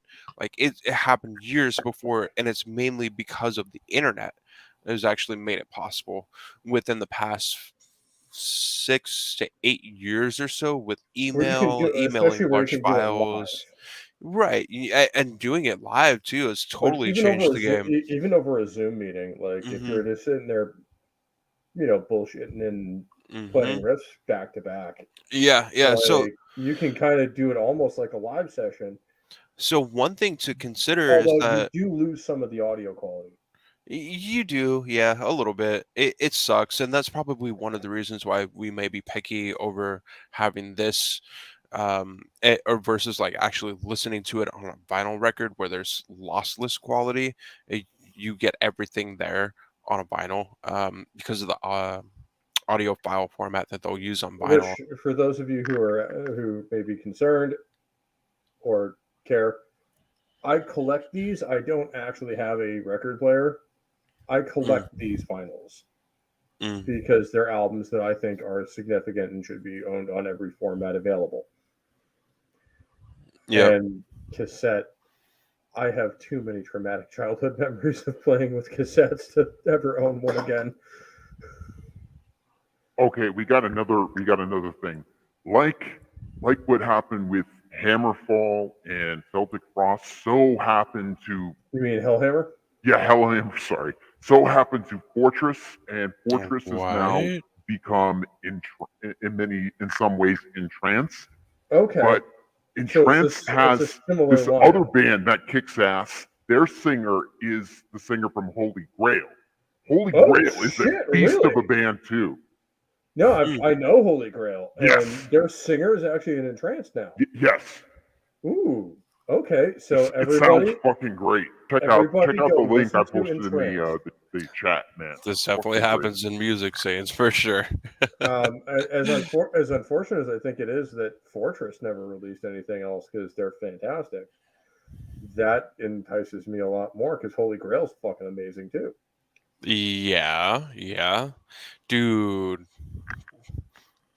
How good Fortress is, yeah.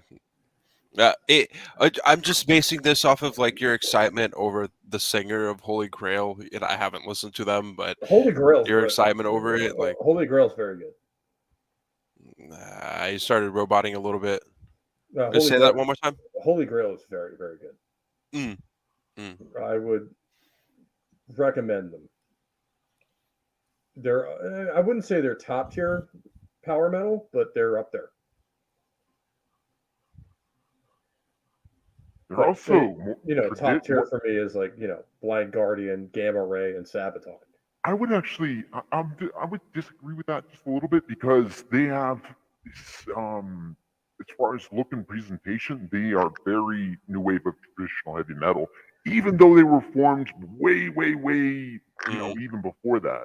Let me find them on. You might be right on that one. They are much more trad heavy metal than power in a lot of ways, but I think a lot of times pre 2005 ish, a lot of traditional heavy metal bands got reclassified as power metal. Yes, because it wasn't death or thrash metal and it was being played modernly, so everyone just kind of threw it in one of those categories. Holy fuck, they're from Pasadena. Holy really? Fuck. Yeah. Another California what? band. Oh, dude, come Formed on. in 2008. Yeah. Okay, so not quite as old as Wolf, who we still have to get into, but yeah, but they are definitely power heavy influenced. Oh yeah. But they're straight. See, the thing, in my opinion, I knew Holy power Grail metal was is American. basically traditional heavy metal. Yes and no. Certain parts of it are, certain parts of it aren't. Power metal is its own thing, but I think to a large extent they've taken the best parts of trad heavy and speed metal and melded them into the sword and sorcery type stuff that is typified power metal. Right. I would agree with that. So I think they've become kind of an offshoot of that. Mm-hmm. In some cases, using more synths and stuff like that. But Fortress, we got Holy Grail, Wolf. Fortress is just straight up trad heavy metal. Yeah. So I'm excited for that Entranced record to come. It's coming out September. This September, mid-September. Really? Let me see if I can find it because I had it open. Hold up. Entranced. Let me go back to it. Okay, Entranced, the new record, self-titled debut, is coming out September 23rd this year. Ooh. And I put the link in the chat, the Entranced link, that takes you right to their pre-order page. Oh, that's going to happen. That's going to be one of those. I'm going to order that sight unseen. Because I know these guys, and let's face it, that Fortress record, which unfortunately sounds like it's going to be the only one of its kind. I'm glad I could chronicle the only Fortress record while it was new. Yeah, pretty much. I'm sad they're not going to do another one. Yeah. Because I absolutely fucking adored that record, and it was a quick record too. It was only 28 minutes. I wonder how much of the personnel from Fortress is in Entranced, because my guess is most of them. Or actually, or at least the singer and lead guitarist. No, the singer is John Paul Luna from Holy Grail. From Holy Grail, yeah. So the singer's out, but I think the lead guitarist is probably the lead guitarist from Fortress, Billy Bibiano.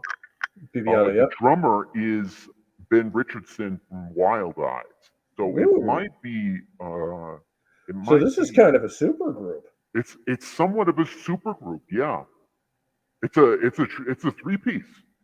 I'm looking at the little 3-piece. That's I'm looking at the little promo image they got in the corner.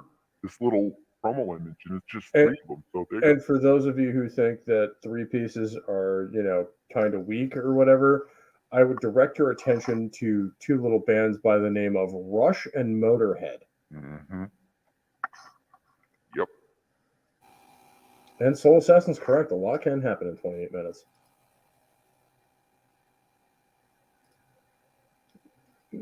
But it was a fast record, and I don't know if this was a side project for a lot of them, or this was supposed to be a band that never panned out because of the pandemic and whatever. That happens, man.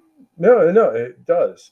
And, there's so many bands that either end up as, someone's fever dream like mine, or, just never get the attention they deserve. Or exactly. For whatever reason, never end up coming to fruition. Like a band we're going to talk about in a couple of weeks, Boston, was like that, where their first album, nobody wanted to sign them. And they actually recorded the first album in Tom Schultz's basement. And that album has gone on to become a legend of rock and metal. Because I'll say they're, especially for 1976, they're on the border of power metal. I may be on my own in that assertion, but I'll fucking say it. I'm not afraid to be wrong on my channel. I just haven't heard the first album, so I can't say whether it is or isn't. What, Boston?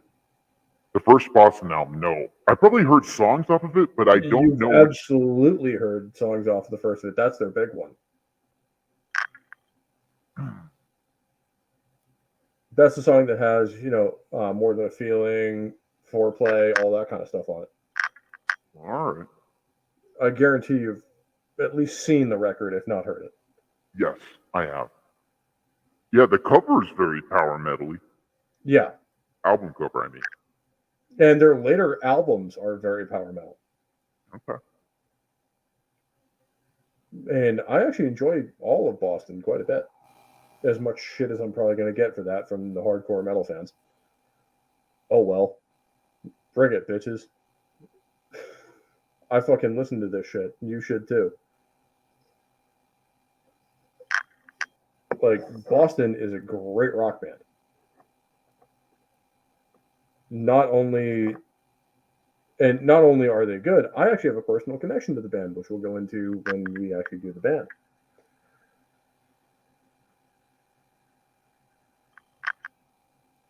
And Rush and Boston are both fucking phenomenal bands. And we're going to do a Rush episode at some point here, folks. I just need to plan it out. It's just going to take a little more organization because I really want to do Rush. We'll probably do 2112 and Moving Pictures as probably their two big albums. Although Hemispheres is in there too.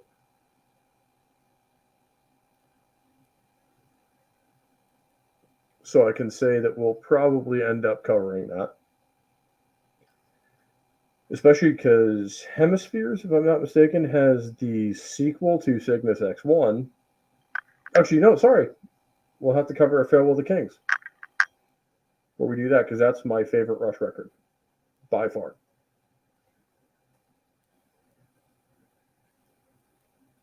$21.12 is great, but A Farewell to Kings is my favorite.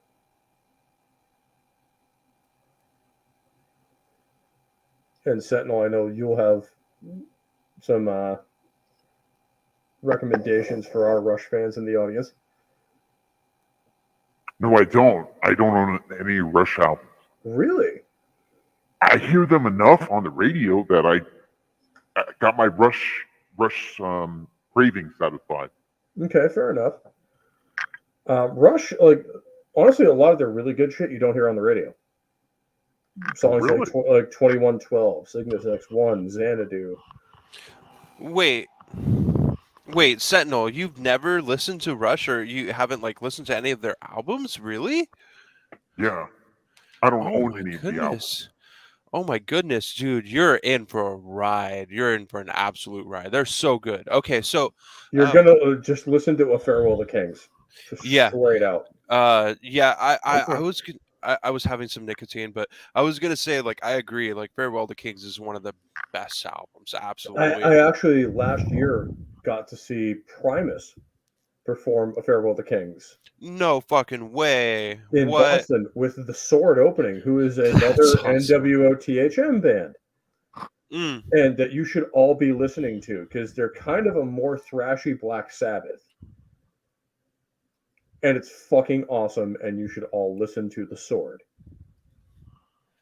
I think it's Freya's song is their big one. You should both be looking that up because it's a phenomenal track. And I think both the guitarists used Flying V's. So, we approve of that on this channel. But no, I actually got the Sword did their thing, and then Primus did half a set of their own stuff, and then did all of A Farewell to Kings by Rush. Mm. And I did not know this, but Les Claypool can sing like Geddy Lee. Ooh, Did yeah. not I'm know not that. surprised. That doesn't surprise me at all. Did not know that, but found out. So the way that the band is laid out and how they write their songs, you have Geddy Lee. He's the bassist. He's the lead singer. He also does like synths, and he plays the synths live with his fucking foot. Like, he has keyboards, pads, synths, whatever fuck you want to call them, that are on the floor that he plays with his foot. A lot of times while he's playing bass and singing, that in itself is a feat. But then you have Neil Peart, the drummer, who arguably writes most of the songs for Rush.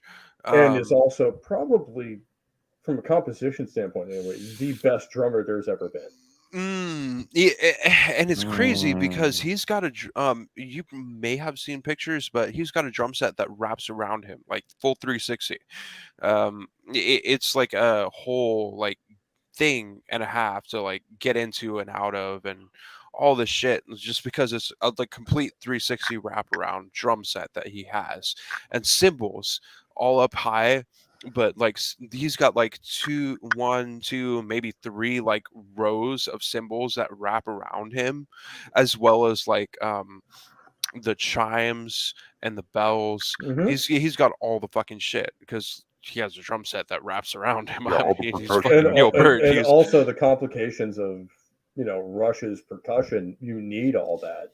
oh my Because at any god. point you can be called upon to do cymbals or a chime or fucking 2112 is Soul Assassin apparently is just hearing 2112 for the first time. And holy shit, my dude, you are welcome. Windrose Italian power metal. Yeah. Windrose is all right, but apparently Soul Assassin is just started spinning 2112 for the Okay. first time. And my dude, you are in for a fucking treat. After you listen to 2112, I would say go to Moving Pictures because that's their other bigger album. But then, like, if you I want to would hear say a Farewell to Kings first because that actually predates 2112. yeah, that's true. That's true. I'm just thinking of like if you want to like sort of dip your toes and get to the really complex stuff. Well, Farewell to Kings. Moving Pictures is a lot of the stuff that you've heard on the radio. Yeah. Spirit of Radio, YYZ, Tom Sawyer, all that kind of stuff. Yep. That's the stuff you've heard before. Farewell to Kings, most of it you haven't. Like Xanadu is one of my favorites. Xanadu. Yeah, hands down, man. I love that song. And Cygnus X1 is just great. Yep. In that it's kind of a jazz track. And that's one of the things that I like about rock musicians when they actually kind of dabble or delve into doing like jazz or just sort of like weird genres that you wouldn't normally hear from them. I fucking love it. The first time I heard it with Rush, I was like mind blown. It's so good. It's so good. It's so simple. Well, it's hard to argue that it's simple. Like it's simple, but at the same time, it's really complex. Yeah. It's simple when you're listening to it. When you're trying to pick it apart musically, it's like fucking magic. It's simple when you're just bobbing your head, like, yeah, this is a beat I can groove to. But then when you actually listen to it and you try to learn all the complexities, it's like doing like fucking trigonometry, astronomical math, fucking whatever. It's so complex. Yeah, I mean, when you get down into the actual musical mechanics of prog rock, it's fucking math. Just big, angry math. Big Angry Math. I love that. I'm gonna name my next album Big Angry Math. Yes, I approve of this. Oh, that's awesome. And one of the undersung, and like everybody knows Neil Peart and Geddy Lee, but I also think Alex Lifeson deserves a huge mention as a guitar player. I was gonna say, yeah, like even though we've been talking about those guys, like Alex Lifeson as a guitarist, yeah, he shreds. He's done some solo stuff that's actually pretty good too, including a couple of TV show intros. He was in for those of us who grew up in the late '90s. If you remember the TV show and Gene Roddenberry's Andromeda, he actually did he actually did the intro. Right, that's fucking right. I forgot about that, dude. That's I do love that show, even as bad as it is. I really enjoy it. Same. Yeah. Mainly because it's Gene Roddenberry and I'm a fucking Star Trek whore, so it is what it is. So there was an interview, I think it was with Rolling Stone that Alex Lifeson did. I think it was Rolling Stone. I don't remember. I just remember reading it on the internet like years ago. But Alex Lifeson talked about like the reason why he's able to play the song so well live is because he sits there and practices them for hours and hours on end. And it gets to the point where he practices the song so much he can just like zone out or drone out watching TV while he's playing the licks on guitar, and that's one of the things about that's nuts when you can do it without even thinking about it. That's one of the goals with practicing an instrument. I'm not going to say guitar because it applies to all instruments. piano, drums, bass, when you even can singing. zone out to the point where you're just playing these songs and not even knowing you're doing it consciously. Yeah, Like I can't do I it love that. consciously. I can't do it consciously. yeah. It takes Becomes, a lot for of me, it hours to becomes like practice. moving meditation at that point. It is. It's muscle It memory. is. Yeah, It's like me reloading a magazine where yeah. or reloading a rifle where we've done it so many times, and it's just You don't have to think about it. you It's a don't. muscle It's memory literally type just thing. automatic. Yeah, And sometimes you don't even realize you did it. yeah, yeah. Because your brain is not focused on that, so it's not going to remember it or anything like that. That one of the things Which, that. going back to guns for a second, that's why that last round hold open exists, Mm, because those of you who are familiar with firearms, you can feel the bolt going back forward on a semi-automatic. So when it doesn't, that twigs. Either mm, it jammed or I'm out. So a quick check of okay, the quick check of the ejection port, at least on the AR, will tell you, oh, bolt's locked to the rear. I'm out. okay, okay. So reload in under a second, and continue doing what you're doing. Mm, And it gets to the point where we developed that skill by sitting out back of the barracks for at least an hour after dinner every night, just doing reload drills with an empty rifle and empty magazines. mm. And it pays dividends. It just goes to show you hard work will get you a long way, even if you are not naturally talented. Oh yeah, I I absolutely. I am not a talented guitar player. I would say barely adequate at most things. I know how to do it. I just don't actually have the um, coordination to do it properly. Mm. Like I know what I'm doing, I just can't put it all together Mm. because I don't play enough. Coordination is something that you can train as well. I'll say that. It Yeah. is, and it's just something I just don't have the time to do, unfortunately. Mm. I used to try, and then I got a full time job, and you know went down that route.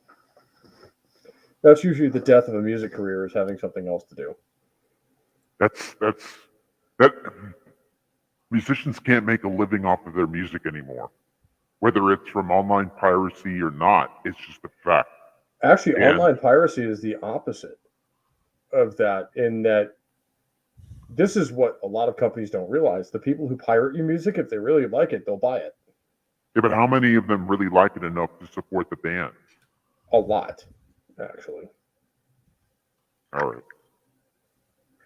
And that was something they never realized until it was far too late, and they'd antagonized them far too much and started trying to use legal methods to go after them.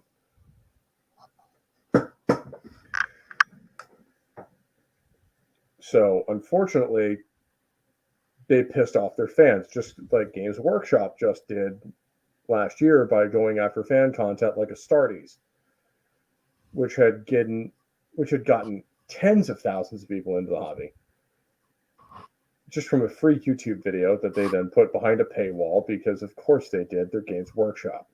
Mm.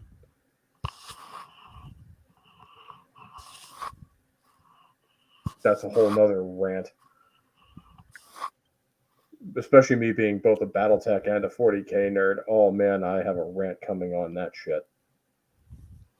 I've heard Razorfist picked up it and has been talking about it quite a bit. I mean, I, he's been a BattleTech fan for years. yeah. Probably just as long as I have. I got into the setting in 1993 when I was 7 years old, because of the cartoon series that is now available for free on YouTube. What? It's not good, Of but course, it's not good. I love it to death anyway. Mainly for nostalgia purposes. But for 1993, they tried to use computer animation for some of the battle scenes, and it worked, sort of.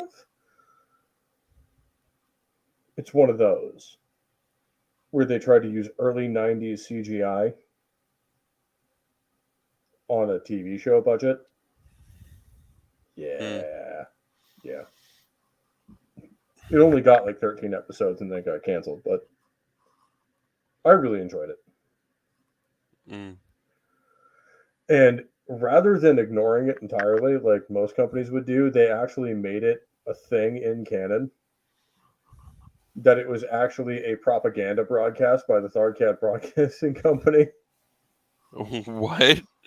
Yeah, they Oh actually my made God. it like a thing in universe that they made it like, you know, during the clan invasion, like this was anti-clan propaganda. Interesting. My favorite mech ever is still from that show.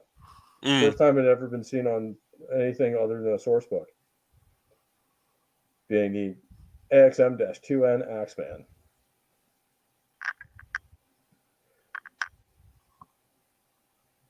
Called that for a very, very good reason, in that the right hand ends in a 5-ton axe. This is why I love Battletech. Just because we have big stompy robots doesn't mean melee is not still a thing.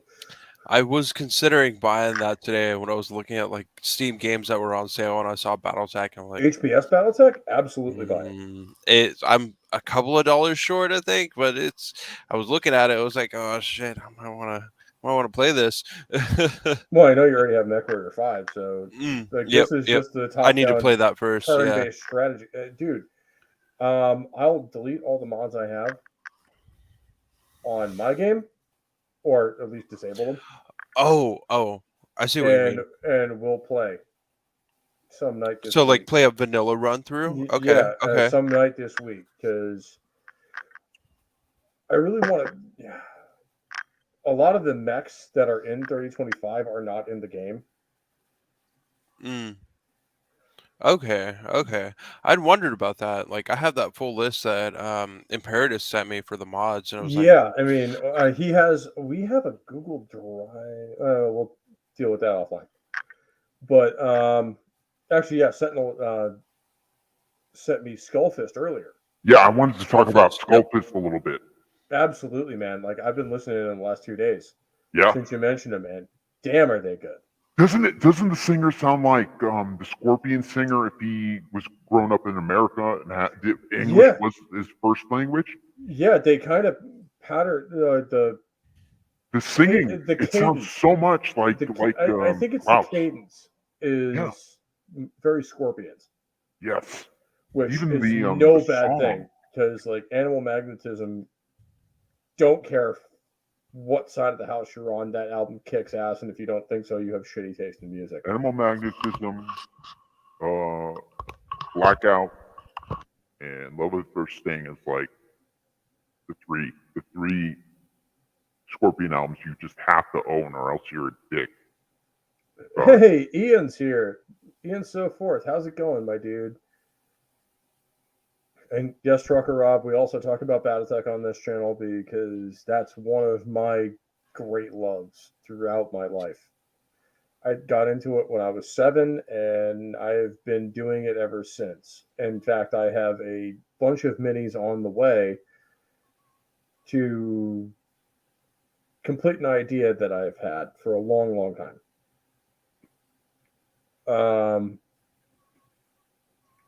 But no, man, Skullfist.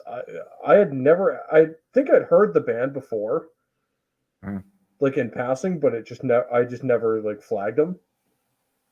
And they were one of those bands that like kind of sped through my playlist and then never showed up again. And that's unfortunate because that was like those guys are good. They're really good.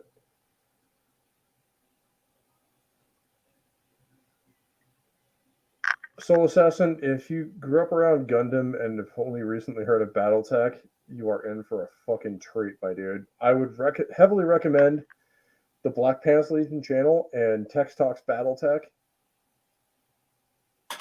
specifically, because they are for BattleTech, or he is for BattleTech what Luton 09 is for 40K. Like, he is your gateway to that universe in a very well researched way by a guy who gives a shit about the setting. I'd also recommend Big Red 40K. He does a lot of really good stuff on a lot of the mechs.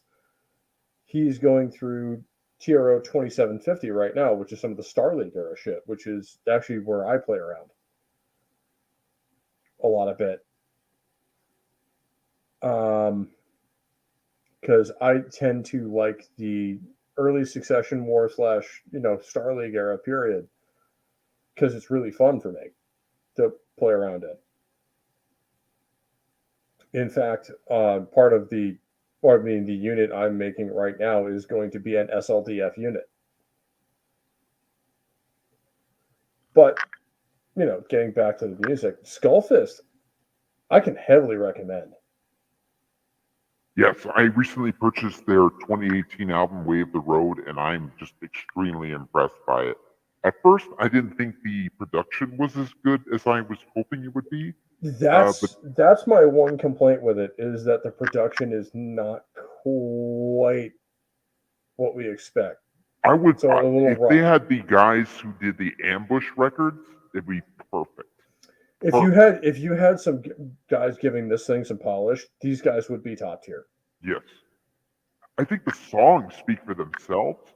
The new album, Paid in Full, that sounds a little bit better. I haven't heard that yet. I'm looking forward to it. Yeah, it's out already. Yeah, so check it out. Fuck it. Let me post the link. This is the problem with running this channel, is most of the time I don't get to listen to the music I want to listen to. That's the playlist from their album. I get stuck listening to stuff for the show, which is not a bad thing, because I do genuinely enjoy all the stuff that we talk about here, or else I wouldn't do an episode on it. Unless it's one of your suggestions from the audience, which you are always free to do. Leave it in the comments. I see every single comment. I read every single comment, and I respond to most of them. That's not, a German porn bot. I reply to those off platform. But, no, I mean, absolutely send any suggestions you have for bands you want to cover, bands you think I should listen to if I haven't. All that kind of stuff. Leave it in the comments. I love reading them. And I know me and the guys will absolutely do them if you guys want it. But in absence of that, I'm just going to, talk about the bands I like, because, I'm the man with the microphone at the end of the day. And Sentinel's absolutely right, where, like, some of this stuff, like, these guys will probably never see the light of day.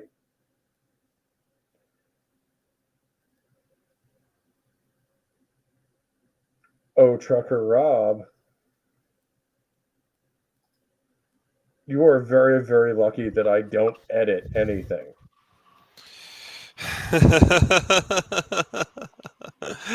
If you got stuck with that job, that would be hell, I'm sure. Should I come up with more curated content just to annoy him? Just to torture Rob. That'd be funny for the memes, but at the same time, like, I'd say come up with curated content specifically because you want your channel to grow. No, I mean, that's absolutely something I want to do, but even my pre-recorded stuff, I don't edit. I just turn the camera on and go. Yeah, if you want to step into that, like doing the curated content thing just for whatever reason you decide you want to take your channel in that direction or blah, blah, blah. But honestly, me as a musician... I actually don't like that format. Okay, yeah. Which is why I've stayed away from it. I was gonna say, as a musician that has done a lot of open mic nights and has done a lot of Jaffo, what's up? As a musician that's done a lot of like improv, I find improv so much more enthralling, and it's same with watching YouTube streams. Because we're just having fun. I find that I like to watch live streams more than like actual like edited videos. Mainly, I'll watch the edited videos, sure, but like I love live streams because it's improv. You're making this shit up as you go. Well, not making this shit up as you go, but Exactly. you're I mean, creating the shit as you go. Kind of like, hey, if like that this makes show, there is sense. no script. Yeah, no script, no script. Like we are just riffing off each other, and we've been doing it for a little over 2 hours now. Right? Like we can, I'm having fun, dude. and this is literally how it goes. Is like, yeah, we talk about this stuff beforehand, and I give these guys a kind of an agenda of like, hey, this is what I wanted to talk about. So listen to it and let me know what you think. Yeah, but it's But not. that's as far as it goes. Yeah, it's not a script like these are the words that you have to say, like it has to be like put in this order, blah blah blah. No, you're very And I will go on record as saying this: if I ever fucking try that, put me on blast. mm, Don't ever fucking let me get away with that shit. I like the show how it is, and I definitely see potential for it growing the way This that it show, does. this show is what I want it to be. Yeah. Is a Hell yeah. a bunch of nerds getting together and talking about fucking heavy metal. Hell yeah. What could be better than that? I hope you all don't mind my bathroom breaks and like smoke breaks, but I'm still here. Speaking of bathroom breaks, I'm gonna take one real quick. So, guys, Oh, go for it, dude. man, You've been holding that seal longer than I have. Fucking shit. you have no idea. All right, Niagara Falls, commence. I'll be back. I will be back in a minute, boys. Okay, so chat, free reign here, chat. What the fuck should I listen to next and then start talking about? I'm just gonna put it out there. Fucking, what should I listen to and then start commenting on next, like as I'm listening to it? You got a band in mind, chat? Throw it out there. My only stipulation is it can't be like a well-known like. Don't put fucking YouTube in there. I don't want to see that shit. Fuck YouTube. I'm sorry. I'm sorry. I gotta go on a rant. They are the most overrated band. I'm gonna check this out, Shark Rob. Keep going. Keep going, Sentinel. The problem with YouTube is they give a shit more about the social messaging now than actually writing good music. They haven't. I've never liked them in the first place. They're supposed to be rock, but there's hardly any edge, which is ironic because the guitarist is called The Edge, but there's no danger to the band. There's no. For me, they're like. It's one of those bands that everybody tells me to listen to and everybody goes to the concert of, but it's like people are all lying to themselves about them. You guys were shitting on YouTube without me? Okay, I threw. I'm joining the party. I'm shitting on them as I threw out a proposition. I threw out a proposition, like throw out a band for me to listen to and comment while I listen, and I just said don't say YouTube because I fucking hate that band. Bono sucks as a singer. No, I will say the Joshua Tree is a great album. I hate all their stuff. I do like the Joshua Tree, but other than that, they're pretty terrible, and I've never forgiven them for invading my iTunes library. Because they gave that album for free to everyone, and I'm never forgiving them for it because it was terrible. Okay, so I'm gonna say this. It's been about a minute and a half that I've listened to the song. So Trucker Rob threw out Windrose, And what I'm listening to right now is Windrose song "Together We Rise," which is an official music video from Napalm Records. I'm guessing it's one of their new singles. I'll throw the link in chat here. Let me refresh so I can get that link again. This song has a lot of cinematic feel to it in the beginning, and I'm not against it. I actually really like it. It sounds really fucking good. When you get to the part where like the guitars start coming in and then the drums start coming in, like it starts feeling like a real song, a full song, rather than just having that cinematic, like operatic synth feel to it you would see in like the beginning of a movie. This song, shit, like I'm on the borders of getting chills. That's what I can say is I'm on the border of getting chills. Like it's pretty fucking good. Um, as a pagan that has And always that leaned is towards richly Norse deserved. mythology, It was bad. it's a great It was fucking real song, dude. bad. I fucking love it. That's all I'm gonna say at Windrose. That's all I'm gonna say. It's No, I pretty like fucking good. I like Windrose a lot. I've heard some of their stuff, How to and delete YouTube free album. Yep. yeah, we'll put that back up there again because that's funny. Because I think I was one of those people to Oh, yep. I Google definitely that was too. I because definitely. it wasn't just it was that U2's terrible. That album is bad even by U2 standards. Oh my god, dude! It was one of the worst albums I had ever heard. It's How fucking the? horrible. Why the fuck would you put out that shit? They are a disgrace not only to rock and roll but the country of Ireland. I will say that as an Irish American, I have never been more ashamed of my people than the fact that U2 was a thing. No, I don't disagree with you Actually, because I will say later U2. 80s well, U2, 80s U2 actually was good. Like Sunday Bloody Sunday, great song. it was a good one, yeah. But Especially as they when you got know, into their later stuff, especially when you know the meaning behind it. yeah, it, Which, it's just we won't go into the political stuff, but Sunday Bloody Sunday is basically a chronicle of the beginning of the Irish Revolution yeah. in 1973, not the actual Irish Revolution in 1921. Yeah. For me, it's just what they were back then compared to what it is now. It's sad to see.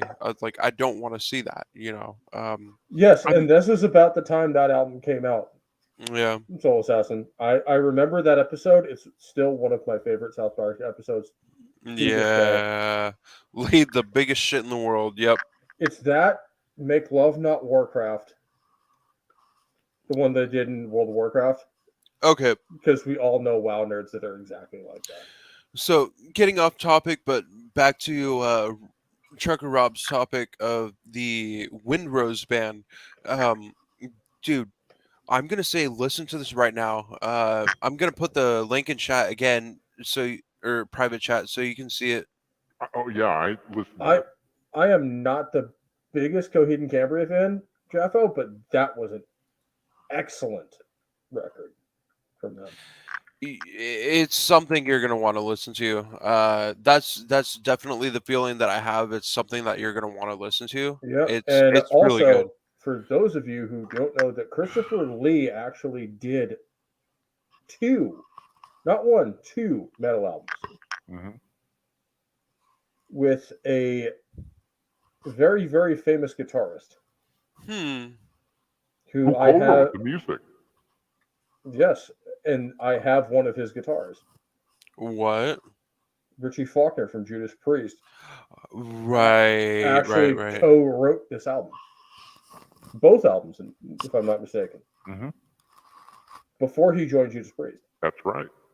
It was after he was in the Lauren Harris band. Mm-hmm.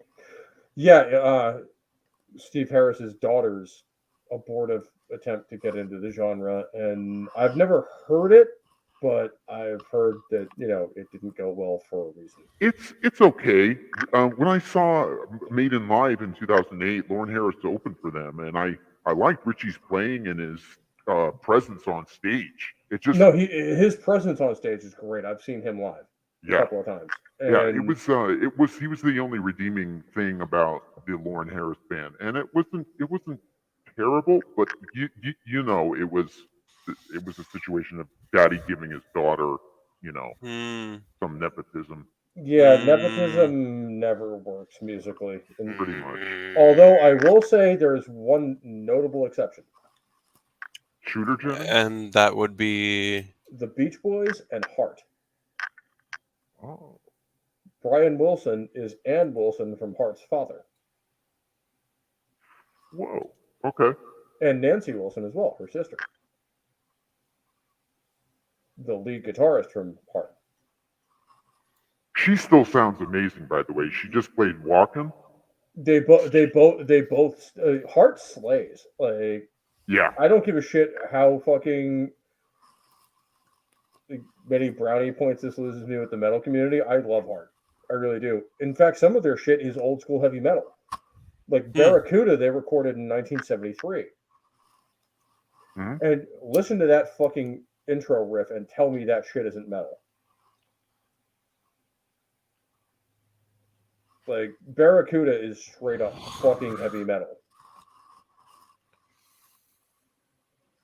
Period. And, people who hate on Heart can fight me. That is something I'll need to listen to. I'm not. I'll heard it. I'll shoot you some links later, Herbs. Hell yeah! Because it's one of my dad's favorite bands. First of all, and as much as me and him disagree on a lot of musical stuff, we agree on a lot more. Like, he's a huge Beatles fan because he grew up in the 60s. I do not like the Beatles in the slightest.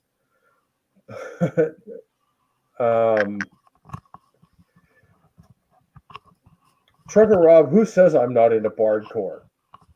I will fight whoever says that, because bardcore is fucking awesome. Is that it's basically heavy metal played on medieval instruments. Oh. It's fucking awesome, dude. You should listen to it. Like, I've seen some bands do it on like some really, really famous songs on like done on like a lute and stuff like that, and it actually sounds pretty fucking good. Not gonna lie to you. But yeah, man. Hell, we might do an entire episode on Heart because I like the band a lot. And for those guys, like, I am not a metal purist. I listen to all of it, from Chuck Berry all the way to, Mayhem and fucking Marduk. I love it all.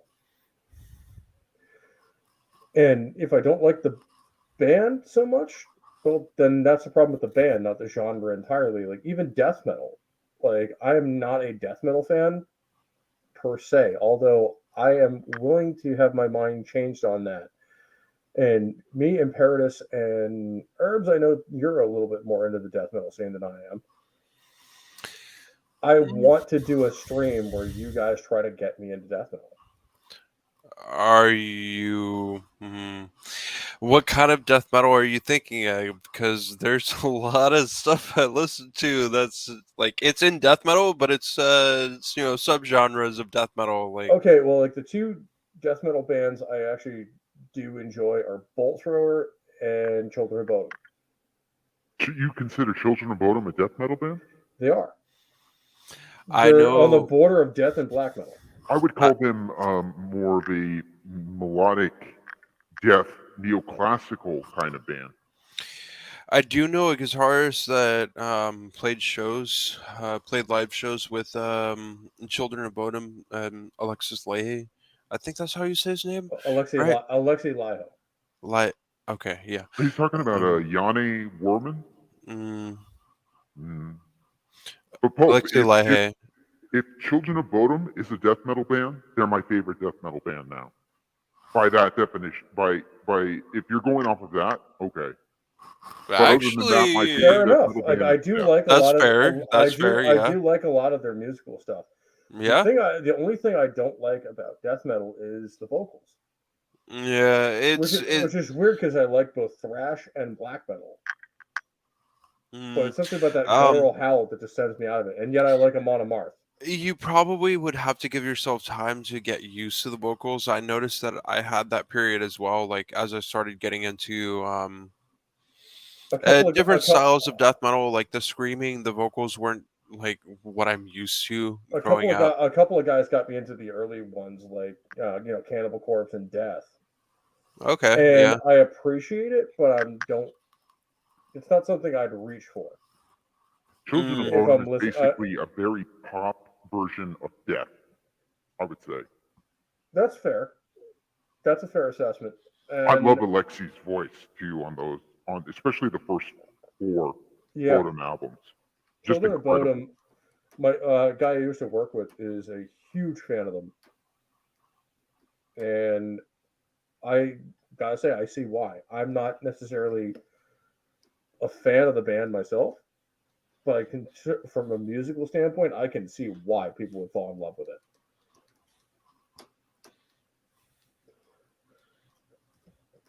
And I do want to get into death metal. It's just that the bands I've heard so far are just not it. For Arch me, Enemy, they're Swedish death metal. They are symphonic metal. You think Arch Enemy is symphonic? And also, I'm not a Arch Enemy fan. Oh, okay. There's a certain sound that goes to Swedish death metal that they call the chainsaw. They call it the chainsaw.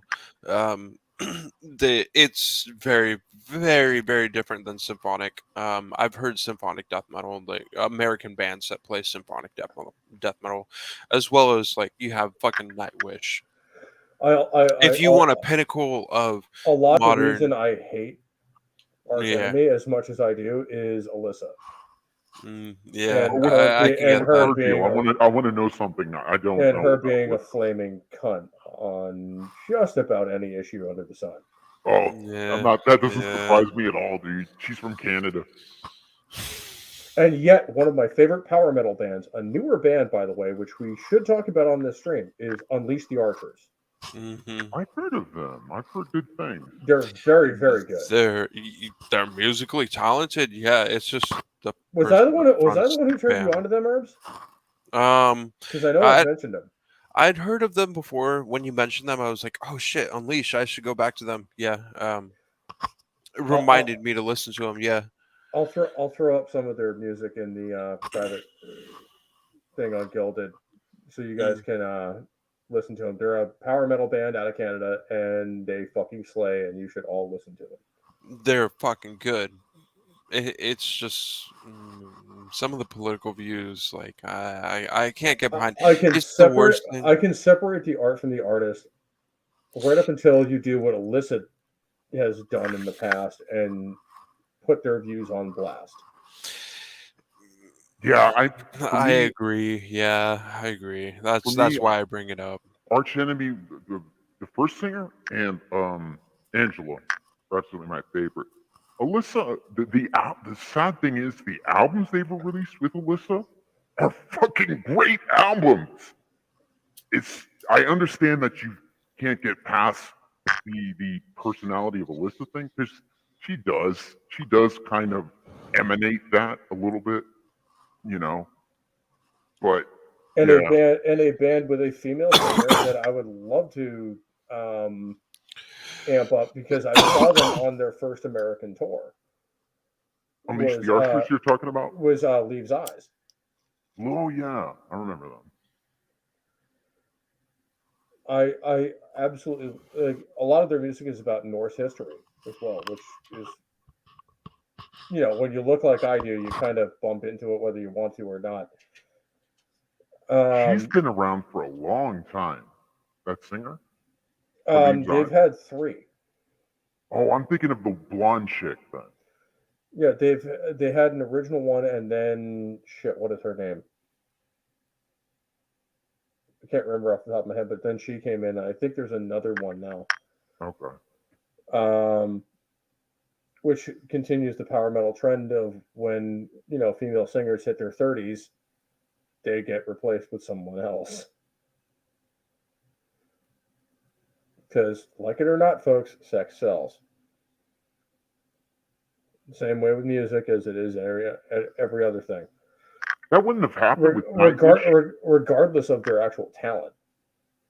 Yeah, but some of them actually have great talent. That didn't happen with Nightwish. It was just Tara and her fucking Argentinian manager or husband were creating a lot of chaos in the band. That's why she got her ass kicked to the curb. Well, and now Floor, the current singer for Nightwish, is married to Sabaton's drummer. Ioannis, Sabaton's drummer. Mm-hmm. And I don't think they're going to get rid of Floor anytime soon. And no, because she's fantastic. Yeah, she's perfect. I'm so glad she's a great singer. The fans like her. That literally saved Nightwish for me because I was not a fan of. I'm still not a huge Nightwish fan. Mm. Mostly Marco.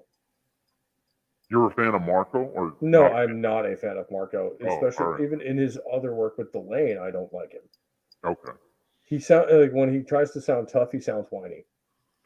Huh? That's funny. I don't know why I found that funny. That's just funny. It is though. It's like he tries to sound tough, but he like gets really nasally and whiny. And it's just like, dude, no. Like there are certain tones people can't. I've heard Within Temptation Soul, but I've heard of them, and I could take or leave them. Yeah, me too. I'm like they're one of those bands that are just like I don't hate them, but I don't love them either. Like if I caught them at a live show of a band that they were opening for, yeah, I'd stay and see the entire set. But would I go out and buy an album after that? Well, 50-50. Depends on how they do. Depends on how they do, exactly. And actually, that's how I found out about Leaves' Eyes and Delane. Was actually at New England Metal Fest in 2016. I was there to see Sabaton. Mm-hmm. But it was, it's a festival, so it. What festival was that? New England Metal Fest. New England Metal. Okay, cool. In they have something like that out in California. They don't have that shit. I'm surprised they don't, to be honest with you. They have a Sacramento festival, but it's all American bands and all bands that are big enough that they can tour around the world. They don't have like specific niche bands like that's funny Delane or something to that extent, and that's something I really want. For example, there's Power Prog in Atlanta every so often, where you can see bands like Camelot and Blind Guardian and Iced Earth and shit like that. Although I will say, fuck you, Hansi Kirsch, because you are the one who killed Demons and Wizards. Because John Schaefer from Iced Earth was also part of Demons and Wizards. The better part, as far as I'm concerned. And after the whole January 6th thing, Hansi dropped him like a hot rock. So Demons and Wizards is dead now. Which is unfortunate because Demons and Wizards had just done their first American tour. They had a tour. It wasn't even just an album release. It was a tour as well. Yeah, they were playing small dates. They didn't come to California. I was hoping they would eventually. I did get to see them live, and it was everything I hoped it would be. Did Matt Barlow show up for an encore? No, he didn't. Okay. It was just Hansi. But that's still fucking awesome, though. Dude, it's Demons and Wizards. I'm pissed. Okay. Hansi. Which those of you in the audience, Hansi goes, what the fuck kind of person? Which those of you who don't know what we're talking about, Demons and Wizards is the lead singer of Blind Guardian, with the guitar and head writer for Iced Earth. So if you're a power metal fan, you owe it to yourself to check those albums out. Absolutely. And I think it's fucked up for somebody to have been friends with another person for over 30 years and as soon as the media as soon as the media portrays them as anything but, you know, a model citizen, they just completely drop them like a bad habit. And it's not like Schaefer's been, you know, coy about his political views this entire time. Like, look at Iced Earth's entire catalog. Exactly. So they're basically America Fuck Yeah, the power metal band. Exactly. So for Hansi to do that, Hansi, you're a piece of shit, bro. And it just goes to show that nobody can ever be really friends with you, and the meaning of the word brother is meaningless to you. You were very comfortable condemning John Schaefer while he was rotting in a federal holding cell for 6 months until he was released. Over a year. I'm not even sure how much of this we can talk about on this platform, anyway. Okay, I'll simmer it down. But yeah, no, you're absolutely right. And to do him like he did, that is a bitch-made move. He ruined listening to Blind Guardian for me in some respects. Because every time I listen to a Blind Guardian song now, I hear that fucking annoying, shrieking German shaved vole. Yeah, and you know what? Blind Guardian, I will always love Blind Guardian, but yeah, you're not wrong. In that I can't help but hear what came later. It is one of the reasons why musicians should keep their mouth shut on about 90% of issues. Yeah. It's just don't ruin the fantasy for me. I know I'll never meet you guys, but at least keep who you present yourself to the public as intact. Don't keep the mystery alive. Yeah. And oh man, I'm sorry you only got into Demons and Wizards when that sucks. When the last album came out. Fortunately, we got 3 really good albums out of it. True. Before it all went to shit. So, you know, silver linings and all that. But, you know, that is something I really hope comes out of this stream, is that you guys get the opinion that there is new generations of metal coming out. Band I haven't talked about yet, but I know Sentinels listen to. Herbs, you may not have, is Space Vacation. Space Vacation? Yep. I've never heard of them. I know you have, because I shared the video on Gilded and commented that the singer kind of looks like a cross between Razor Fist and Mr. Chow. All right, then I'm gonna remember that video. Yep. Right now. Yep. Space Vacation. Yeah. I think it was Rain in Hell. Was the song title, but they're a great band too, and I think they're from California as well.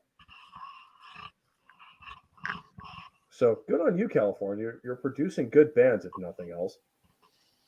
Maybe I can get in on that California metal renaissance. Put together a band myself.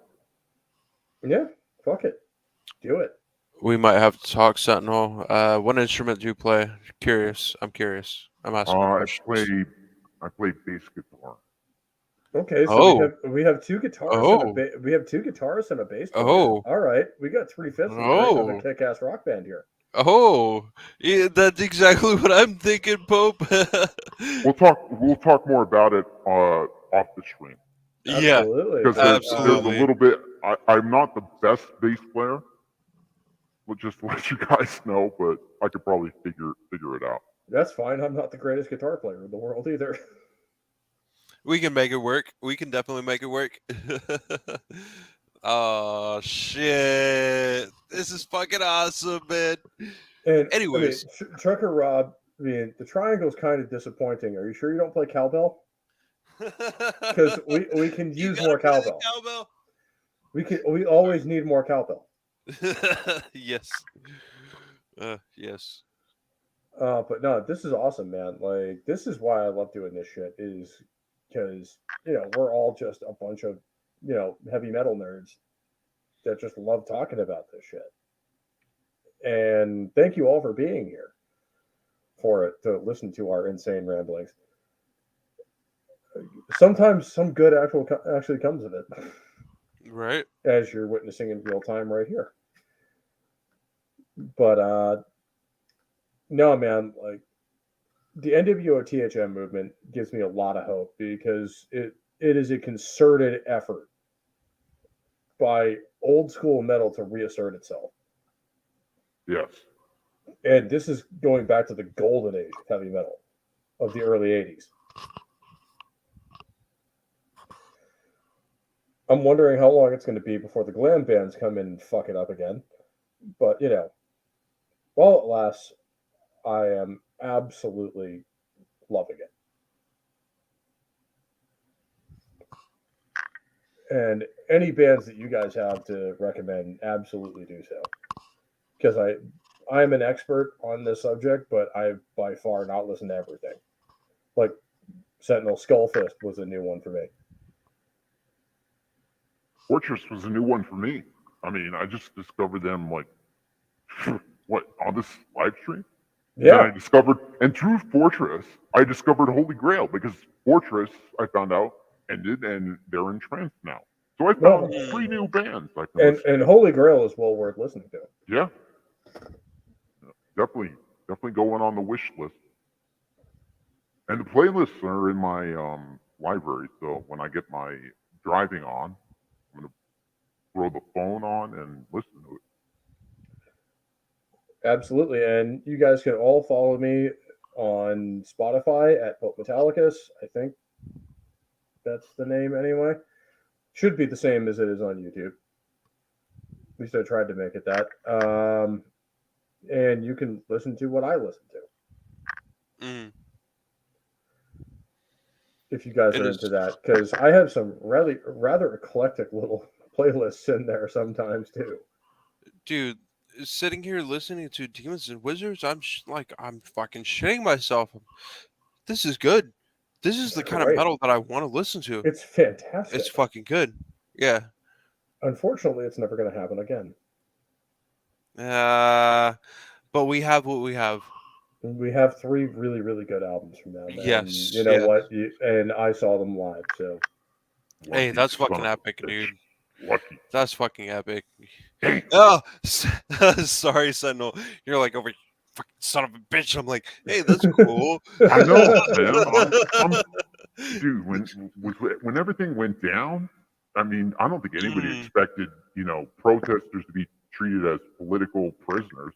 And I don't it never happened with, BLM. Especially from a decent Demons and Wizards standpoint, I don't think anyone anticipated this being the end. Yeah. Wait, what? They ended early and they didn't want to? Is no, that what you're saying? Here's the thing. Well, Hansi Kirsch dropped He blew John it up. Schaefer. He blew it up. He basically said he basically cut all ties from John Schaefer in the situation. So John wouldn't take him back. I mean, John probably feels completely betrayed because this is probably one of the closest friends he had in the music business. They've been friends since the 80s. Yes, since the late 80s. What? Friends since the 80s, and they just now made this band and put out this album, but he doesn't want to do this album anymore, this band project anymore because of the shit around John Schaefer. What the fuck? Trucker Rob, do it. I love Gaelic music. Hey, it might just be because I'm Irish, but it'll be on my list too. I might. Yeah. Anyways, do it. It'll be on my list. It'll just be I've got times of day that I listen to such things. But no, I mean, that was I mean, you're absolutely right, Sentinel. I would view it as a betrayal when a guy I've known for that long just drops you like a hot rock. It's like being stabbed in the back by a family member. Yeah, it's just when we're doing great music, it's fine, but the second I get in trouble, you're out. It really sounds like being stabbed in the back by a family member, but you get the It's like a family member, an extended family member, like the not family member but family member. It's those sort of relationships that you develop with people that transcend like familyship, if you would think about it. That's Transcend right. friendship Being in a lot of stabbed ways. in the back. I have a Yeah, lot of those relationships being in the military. Is that yeah, I have a lot of guys that I'm not actually blood related to that I would consider closer than actual family. yeah, yeah. It will But happen. It will happen. Yeah. Same thing with the Ice Earth singer, Stu Block. He just completely cut ties with John Schaefer. Said, "Fuck that! I don't support anything he did. He was always a political nut job. I kind of kept it on the down low to keep the band, and blah blah blah blah." And he kind yeah, of he just said, didn't just step away; he threw him under the bus. "Yeah, both of them did. That's Both of fucked them up. did." That's fucked And up. and so Stu's went back to Into Eternity, which is fine. They sucked anyways. I don't give Yeah, a fuck. I was never a huge fan of his anyway. I tried listening to them. I don't like it at all. It's all right. Lame. I mean, it's It- fine. it- It's fine it- if you want to listen to like Canadian death metal. I mean, Into it's good. Eternity is Canadian death okay. metal. Yeah, It's look, actually emo. Sorry. it's closer. It's closer to emo, like heavy guitar, bass I drums. I Emo. was I Blast was beats emo. I was making a joke. I wasn't trying to be serious, but then you took it to the serious point. I'm But like, it oh is shit, serious. really? They sound like emo with the blast beats. Oh no! Emo with the blast beats. Oh god damn it. Anyways, sorry to derail you, Pope. Go ahead. No, man. I mean, this is why we do this. Like, there is no derailing this stream because it was already off the rails to start. You did say that. True, true. This is true. I love For the e- streams. Those are the best streams. for anyone who has any illusions that we talk about the shit beforehand, we do, and then none of it happens anyway. Yeah, we have a bit. Yeah. I'm starting to. It's the format is we have a outline of what we want to talk about, And none of it's within gonna that get talked about. outline, there are several divergences that go all around, but eventually come back to the outline. Yeah, pretty much. Mm-hmm. And you know what? That's the way this kind of shit should happen. Yeah, it's organic. Is we're not, guys pontificating, regardless of my name, pontificating at you about, music from some sort of expert level. Like, we're just fans like the rest of you. Yeah. That is the biggest point to get across, but at the same time, it's gonna I'm be just a fan coming with a from webcam, man. Like, it's going to be from some level of expertise. Think about the people that you bring on here. Like, we all play music. Like, we understand how true, music true. formulas work. And so our critique I of music. don't actually. I'm not classically trained in any way. God damn it, Pope! You know you do what you do. Shit. I hit the string and it sounded good. There. That's pretty much my approach to my instrument. I hit it, and if it doesn't make the sound, I hit it again until it makes the correct sound. What am I gonna do with you guys? We Like, need to write a banger that can go on the fucking radio. and we'll Hey, that do doesn't it. mean I need to understand what I'm doing. Exactly. Oh, perfect. I just need to be able to do it. I don't need to know what I'm doing. There are plenty of musicians, legendary bands, that you couldn't talk music theory for 5 seconds with. Eddie Van Halen being the prime example. Mm. He never knew how to read either sheet music, and he was basically the reason Tab existed. Mm-hmm. And he knew how to read neither. Yep, He just kind of did it. He just played shit, and then people that studied his style were like, "Okay, we're gonna tab this out." That's how that shit came around. Yeah. And Fizz trained is a strong word. I'm an enthusiast. You want to say self-taught, self-instructed, self-guided? I mean, you have Self-obvious. any Those pick are, of words here, those and are also synonymous with bad. yeah, Pope just did. God damn it, Pope just did. I just do what I do, and Uh, I enjoy it even if no one else does. Pope just he did the thing, and then yeah, the thing, Exactly. That's how I do things. It's just like, eh, it sounded good. Fuck, if the leader of our fucking country is just pulling shit by the reins, if you could call it that, just doing shit on the fly, fucking shit up. He's supposed to be reading off a script and fucking shit up. Anyways, politics aside,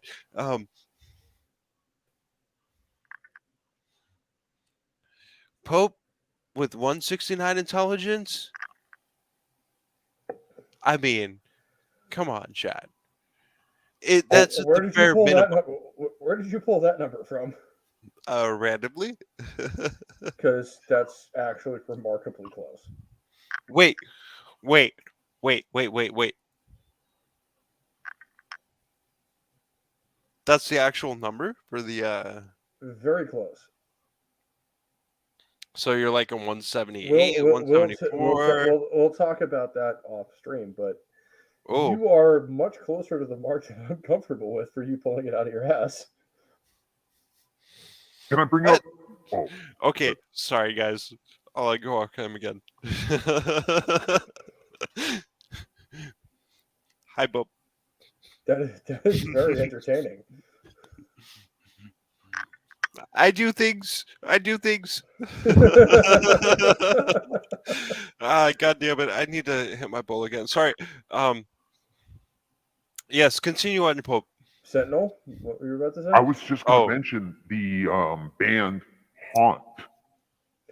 I have heard of them. I have not listened to them per se. Another traditional wave. I will have to give them a look.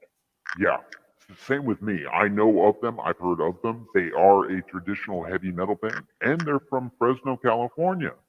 So, Wait, what the fuck? Fresno? Really? Yeah. Fresno, California? What the fuck? Really? Fresno, Shit. California. Hey, they're from your town. That's really close to me, dude. That's really close to me. Also, Trucker Rob, flip that 6, and you have it exactly correct. Yeah, so not bragging, that's actually what I scored. Demons and Wizards won.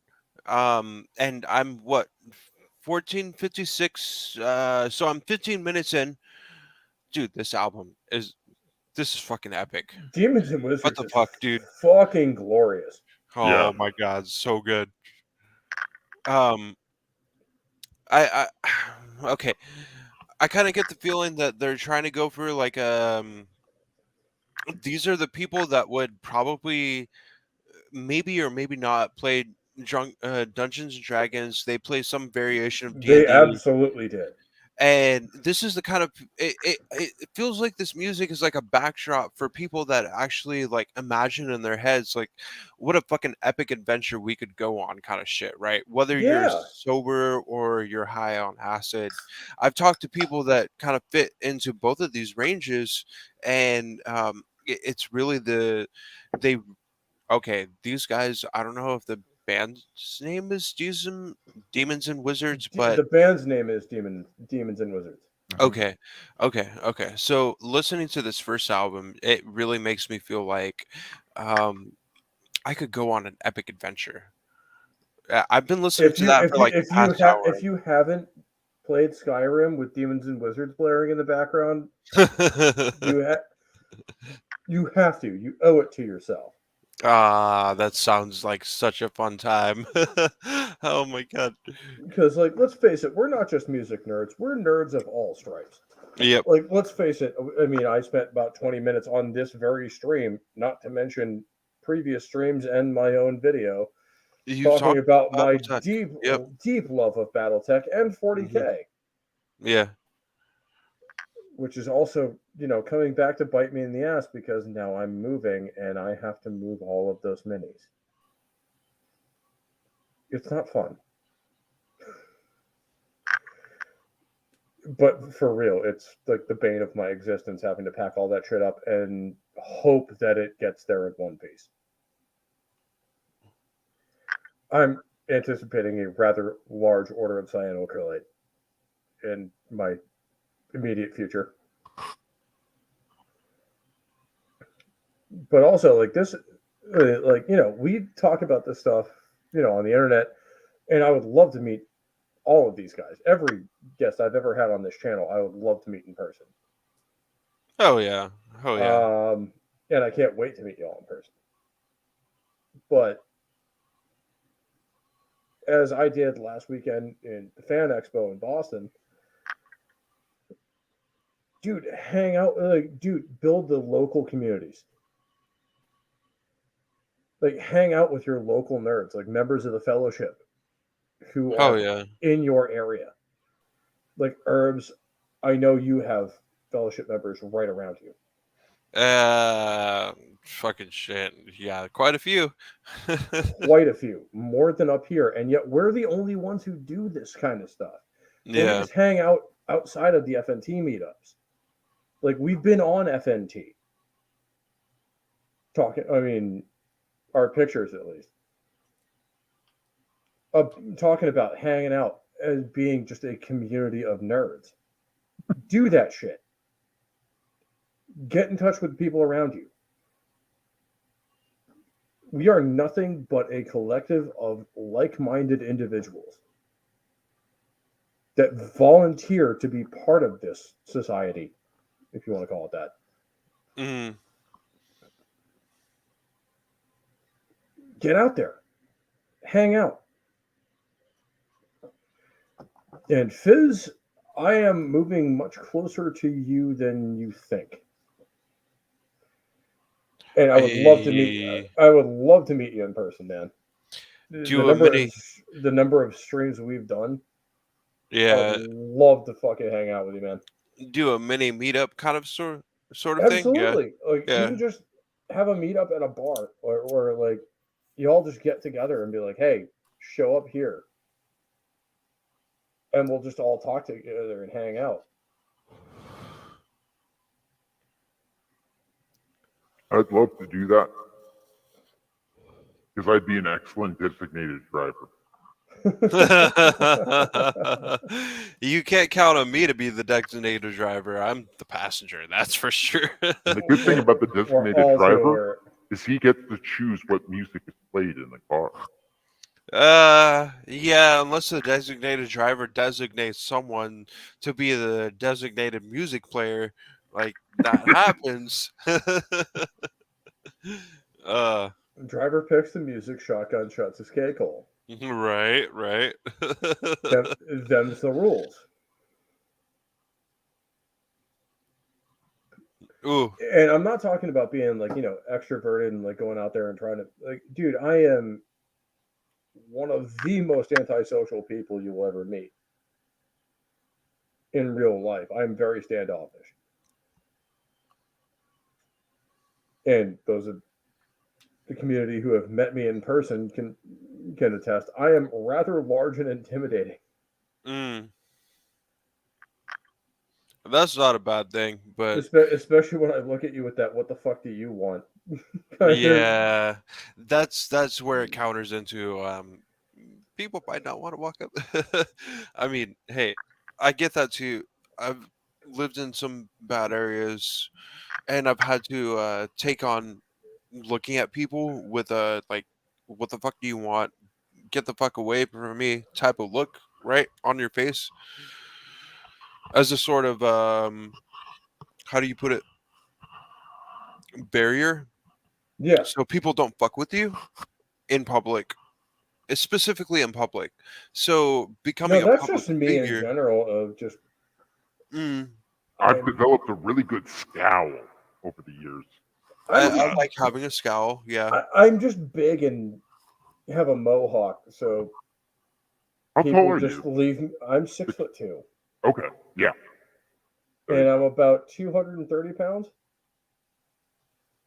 So I'm big enough that most people just leave me the hell alone. That's a good yeah, thing. and you're I had that problem. You're the 6'2", 230. That's like you're built. You're fucking built. Like for me, I'm Well, 6'2", and I I'm like, mean, I'm a little chunky now. uh, Now that I'm out at my fighting weight, I was about 215. dude, like we're basically the exact same height and weight. Like I'm maybe like 230, 235, just because of being a little bit chunky on the like later years, right? But Oh yeah, I mean we're in the same boat on that one. yeah, I came by my chunk honestly by eating mm, it. I ate it too, and I drank a lot too, Hmm. but it was mostly eating because, yeah, with the Crohn's disease. Anyways, Well, especially for me, where I got used to eating like 8,000 calories a day. with with the Marines, how much you had to have to walk, That's dude. Yeah, that's actually what we intake per day. 8,000. Yeah, We eat it. enough.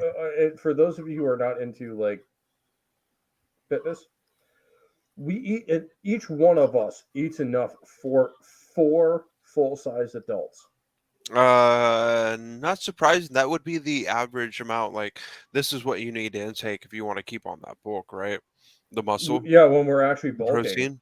Yeah. when we're actually like training up for a deployment, Yep. and then we go on a deployment. Soul Assassin, I was not a double rat. I was a standard guy. I was already that big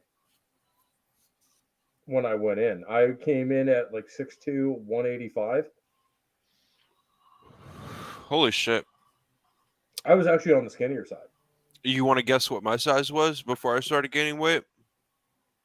I'm guessing like 6'2", 170. Ooh, it's a little bit far out of the park there. On the low end? Lower, lower. Lower. So you were a beanpole. Yeah, I was fucking skinny. 140. That's where that's probably where I would have been if I hadn't played hockey. Yeah, I only played baseball growing up. I played baseball and hockey. So, Okay. Okay. Yeah, hockey you do need to have the muscle put on. and Yeah. I wasn't good at scoring. So, I just had to bulk up Yep. because, pulp hit, pulp mash, essentially. I had I tried going into major league like after 12 to 14-year-old range for like minor league baseball like in my age group, and I couldn't it wasn't so much I couldn't like throw the fastballs that I needed. I played outfield. I always played outfield. Oh, so you're an outfielder. Okay, me too. Yeah. I Uh, went from being a right fielder to a second baseman I was left fielder. Yeah. I'd watch second because baseman. everyone realized the fact that, holy shit, we have a kid who's 6 foot. He can Yeah. cover almost the entire gap between So you're on second the and short. infield, right? You got put on the Yeah, infield? Nice, and I was nice. also my glove hand was stupid fast. Yeah, I stuck to look left field. Like my coach tried to give me a promotion, but I was like, no, I'll watch the guys. I'll watch left field. I'll watch center. Like, fuck it. But I'm just gonna stay where I'm at. And I think they tried to take it because it was the fucking height. Like, I got put into the 10 to 12 when I was 8 years old. That age range, just because of how tall I was at 8. And So, Jaffo, that makes sense from the few times I've seen you actually mm, on camera. yeah, You yeah. seemed really big just by what you're doing. Uh, just by how tall I am, I'm probably like 6'3" to 6'4". I am 6'2", or Uh, 6'1" to 6'2". if I stood up tall, like I stood up straight next to you, like I'd have a little bit, just a little tiny bit. But that's because I can hit that 6'3" And range. It's I stupid. actually think I used to be 6'3", Mm. but due to the weight we carry, I think my spine actually got compressed by a little bit. Yeah, yeah. I would not be surprised by that. And, that happens. I I know for the fact that I am too big to be on submarines Don't because they have I a have. certain height requirement for Yes, submarines? yes, they do. And Oh, when I was enlisting in the military, I tried to go on become part of the subcorps okay. in the Navy, and I was too tall. Anyone over 6 foot, they look sideways at, and 6'2" is just out of the question. Damn. Yeah. Because you are going to have horrible back problems from basically hunching over your entire career. Yeah. Because keep in mind, this is not just, where you work every day. You also live there. Yeah. And the ceiling is 5'10". So you're sleeping under that. You got to be comfortable with it. Yep. Mm-hmm. You're too big for the racks, which I already dealt with, because those are standard sized. In the barracks, anyway. Like those GI issue cots are about 5'11". So I already don't fit on those. So the infantry was probably the best place I could have gone, because plenty of room to stretch my legs. Unfortunately, I was a bigger dude, so they gave me the machine gun. Which, fair trade.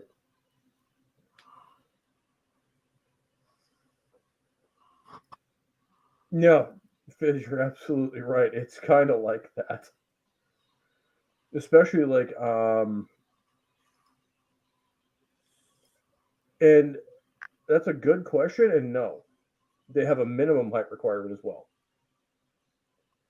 You have to be, I believe, for a man, at least 5'3" to join the American military. I could be wrong about that, and the number may have changed since I came in, because I joined in 2008, so that was 12 years ago now. 5'3" minimum. I think that's the number. I'm not entirely sure. I was nowhere near that number, so I didn't have to worry about it. Right. Yeah. I think that was the number, though. Like, I could be completely fucking wrong.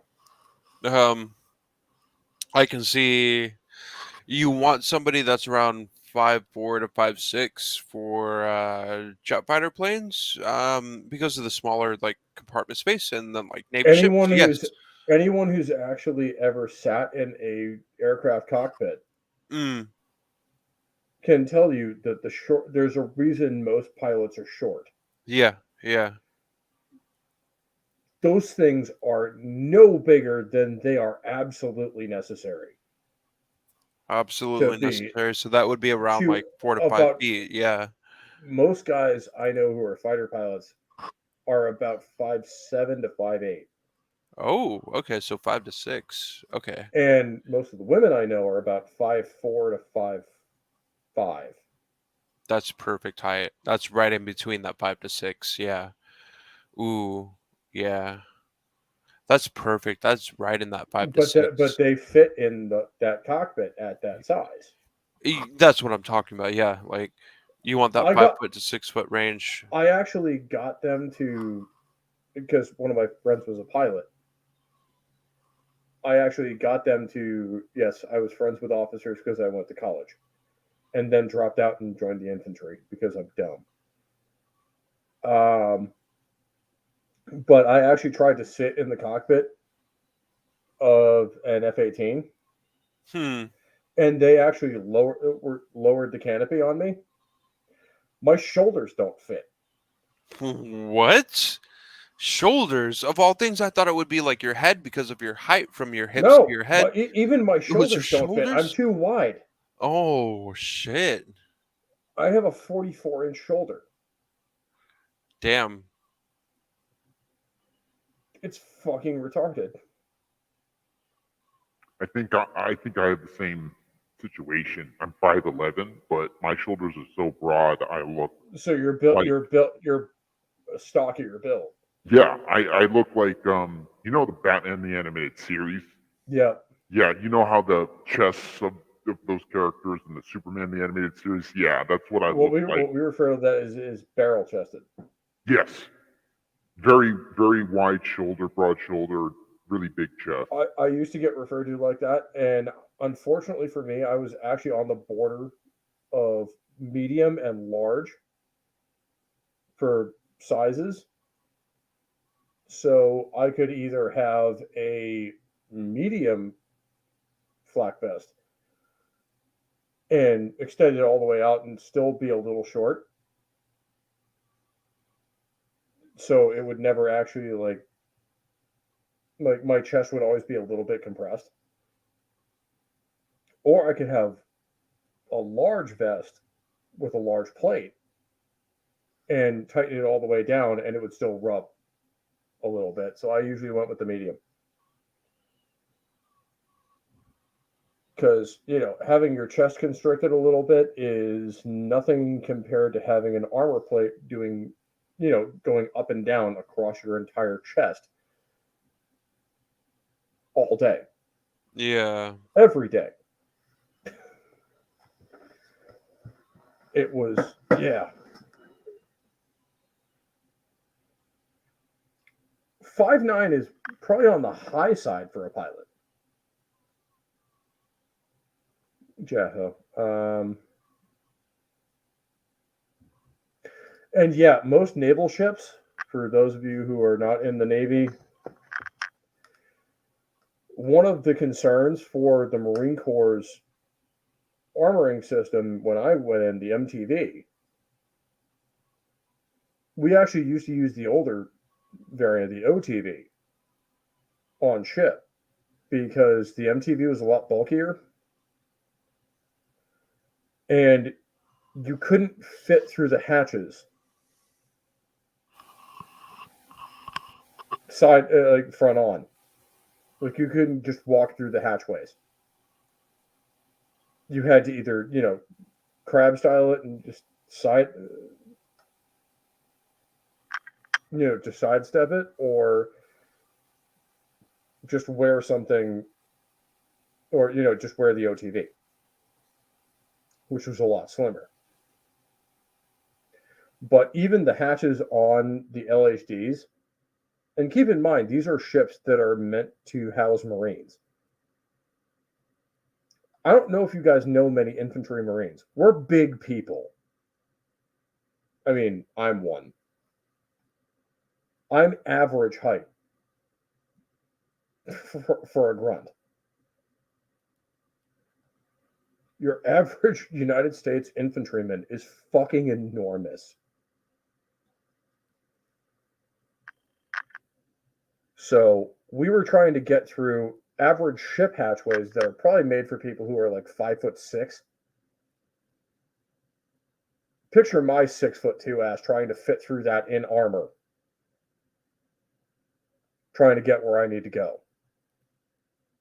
It was horrible.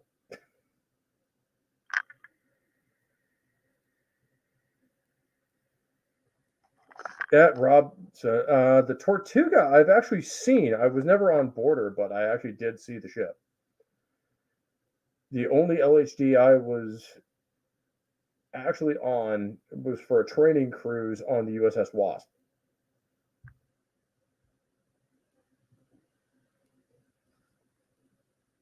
But yeah, that whole deployment scenario just did not work out well for a lot of people.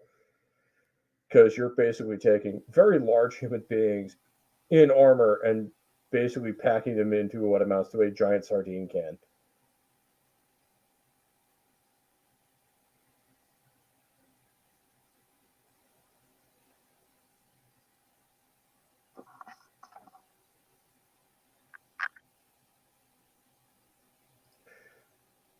I'm not surprised that Marines got stuck on the pier, although some of them probably would have preferred it that way.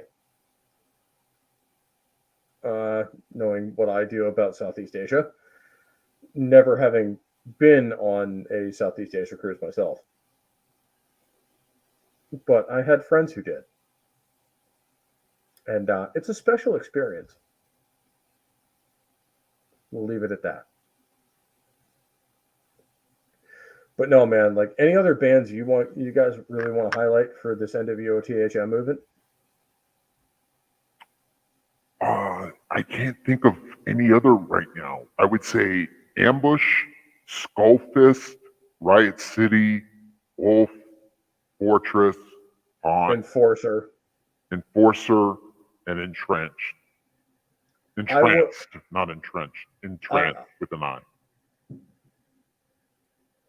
I would add, bands like Space Vacation and Eclipse to that list. Because these guys are really traditional heavy metal. Mhm. They're not power metal like a lot of. They get suckered into that genre a lot, which, I don't hate on power metal. I'm a huge power metal nerd. But these guys don't really belong in that genre. Mhm. And I think that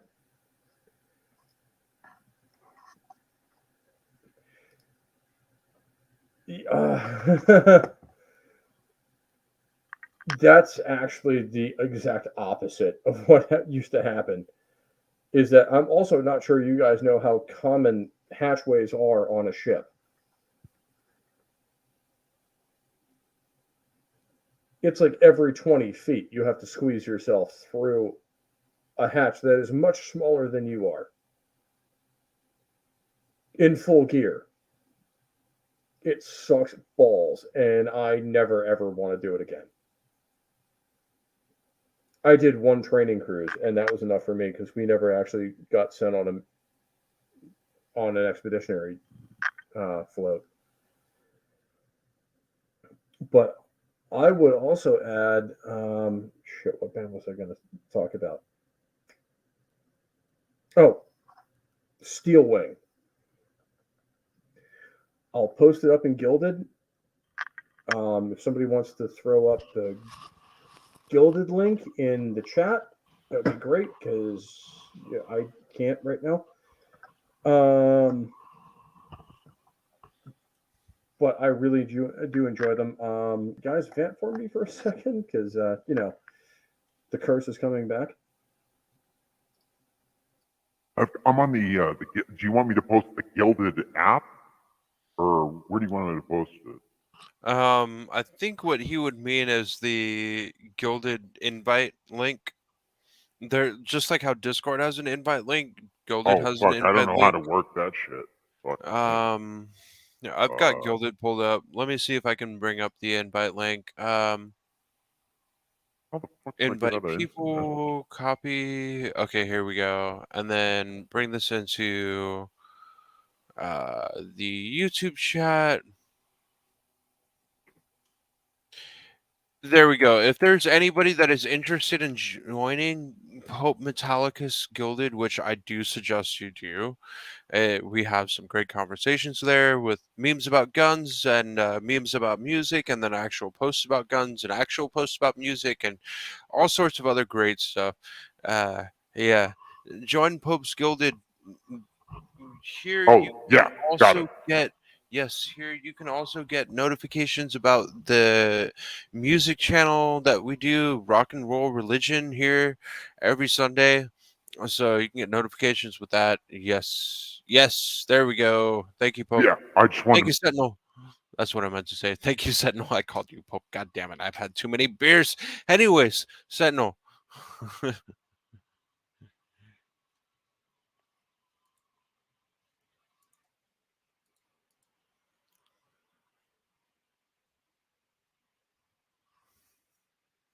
IU and gear fitting through heavy doors on military boats. Hot dog down a hallway. Hot dog down a hallway? What the fuck? That's the exact opposite of how it happens. Is like My bad. Hot no dog down a worries. hallway? Like Wait, we are actually compacted into those fucking hatchways. hot dog down a hallway. And yes, they're called hatches on boats, not doors. I know they're called hatches, but hot dog down a hallway? The fuck is this that Fish Show came up with? Or Jaffo? And Uh, for those of you who want like a real size comparison of me, there is a video that was done last weekend titled "The Greatest Live Stream Ever" by Drunk 3PO, and I'm on that. Oh cool. I'm almost Jay's size. How tall is he? He's about 6'4", I Holy think. fucking shit! Wow, I thought he was much shorter than that for some reason. I mean, the funny thing is, like, you hear, like, throughout the entire community, like, how big he is and stuff like that. I'm almost his size. You know who actually surprised me with how short he is Ryan. Yeah. He's actually only about 5'9". When I met him at the Dallas meetup, and it was like a short "Hi, hello, how are you" kind of thing, and he Also, he talked to is other like people. also, like, Ryan, I'm gonna blow up your bubble here. He is the nicest fucking person you'll ever talk to. Yeah, he really is. Don't fucking believe the hype with him being an asshole. No, Ryan, you're ruining it. He is an asshole. You got to he keep is up an asshole, appearances, but he's man. our asshole. The And lovable asshole, you could say. Soul Assassin, he was a reactor tech, but I'm not going to go into anything further than that. Thermonuclear or just nuclear in general. Like I said, reactor tech.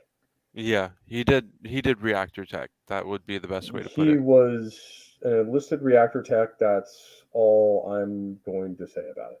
Which also means he made a shitload of money doing it. And Actually, no. No? That's the fun part. Really? He got a shitload of money when he got out. Okay.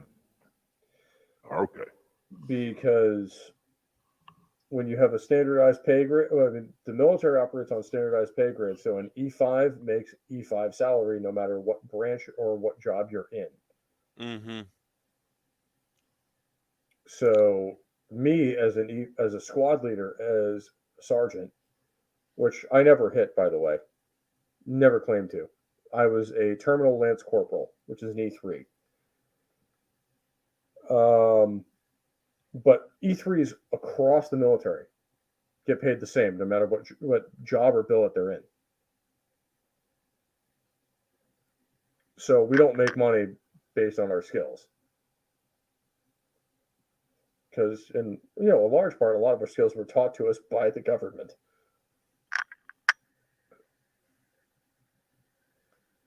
Exactly, Trucker Rob gets it.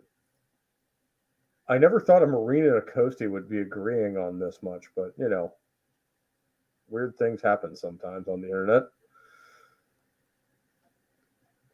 Because you have, not to toot my own horn, but the Marines are, for a reason, considered the absolute elite of the U.S. military.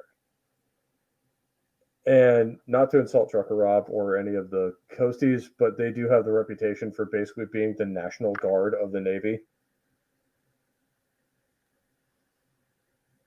Basically, they're kind of just there. Wait. No one really expects anything out of them. And Rob, you say that, and I find it's true.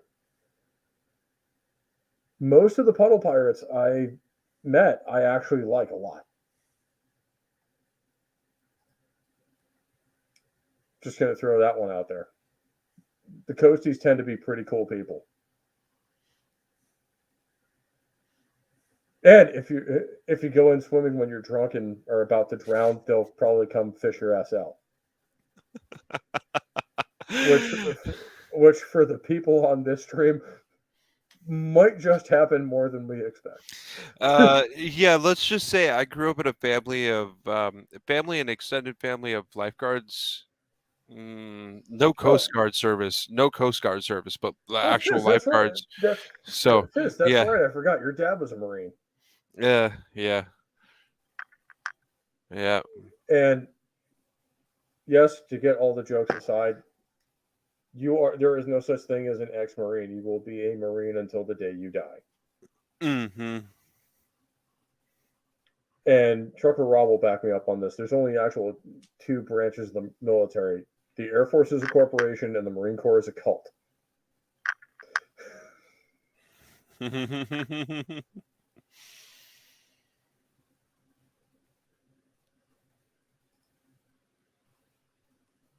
But no, man, I mean,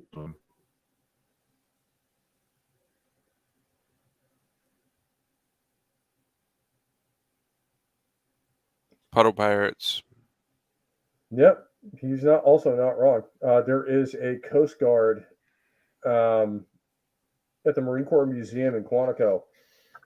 There is a memorial where they have an eagle, globe, and anchor for every Marine lost on Iwo Jima.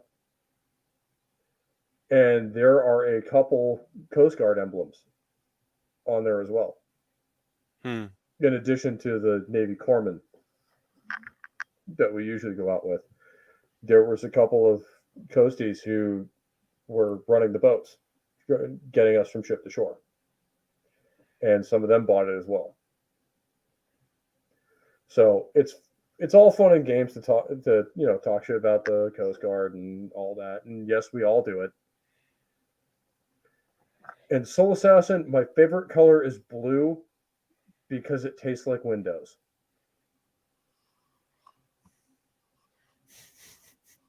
I thought of Windows XP when you said that. I thought you were going to say Windex. It tastes like Windex. I mean, it can be both. Yeah, of course it can be both. I love the smell of Windex, but I don't think I've tried tasting it yet. But there's always a yet. Or I might, if I'm paid to, on a bet. I mean, our reputation in the as Marines is like really effective combat troops, but absolute retards. And I fully understand why, having served in the Marine Corps. I have met some really, really great individuals, and I've met some really smart motherfuckers in the infantry. I've also met some really, really interesting specimens as to how the hell did you live to adulthood.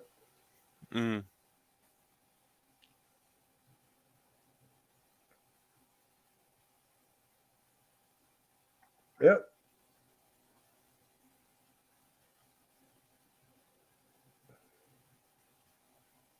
Becoming a Marine is becomes part of who you are. It's not just what you do.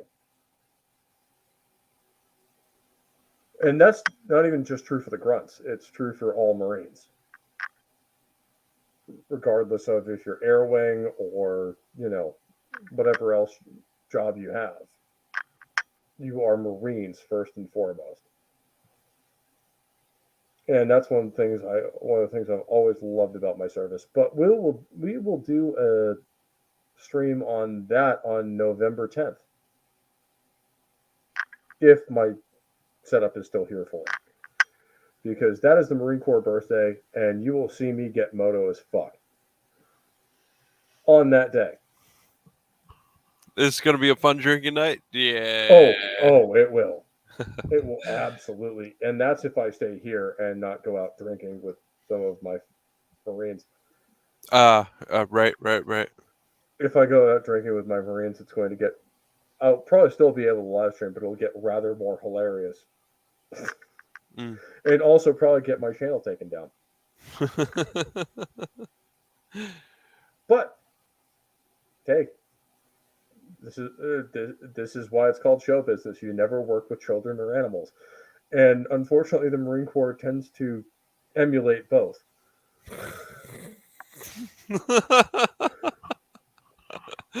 Oh, man. But anyway, I mean, like I said, this genre is still evolving and still creating new stuff around us. So, I mean, in addition to the bands that we've laid out today, I would heavily recommend that you guys keep your ear to the ground and come up, and when you find out of a new band coming up, just promote them. Like, that's what we've always done on social media is like, hey, these guys are fucking fantastic. Here's who I'm listening to right now. And you should be too. I do that on Gilded. I think the Gilded link is up for my Gilded is somewhere up in the chat somewhere. If not, somebody can throw it up again. And yeah, this year, November 10th is going to be on a Thursday.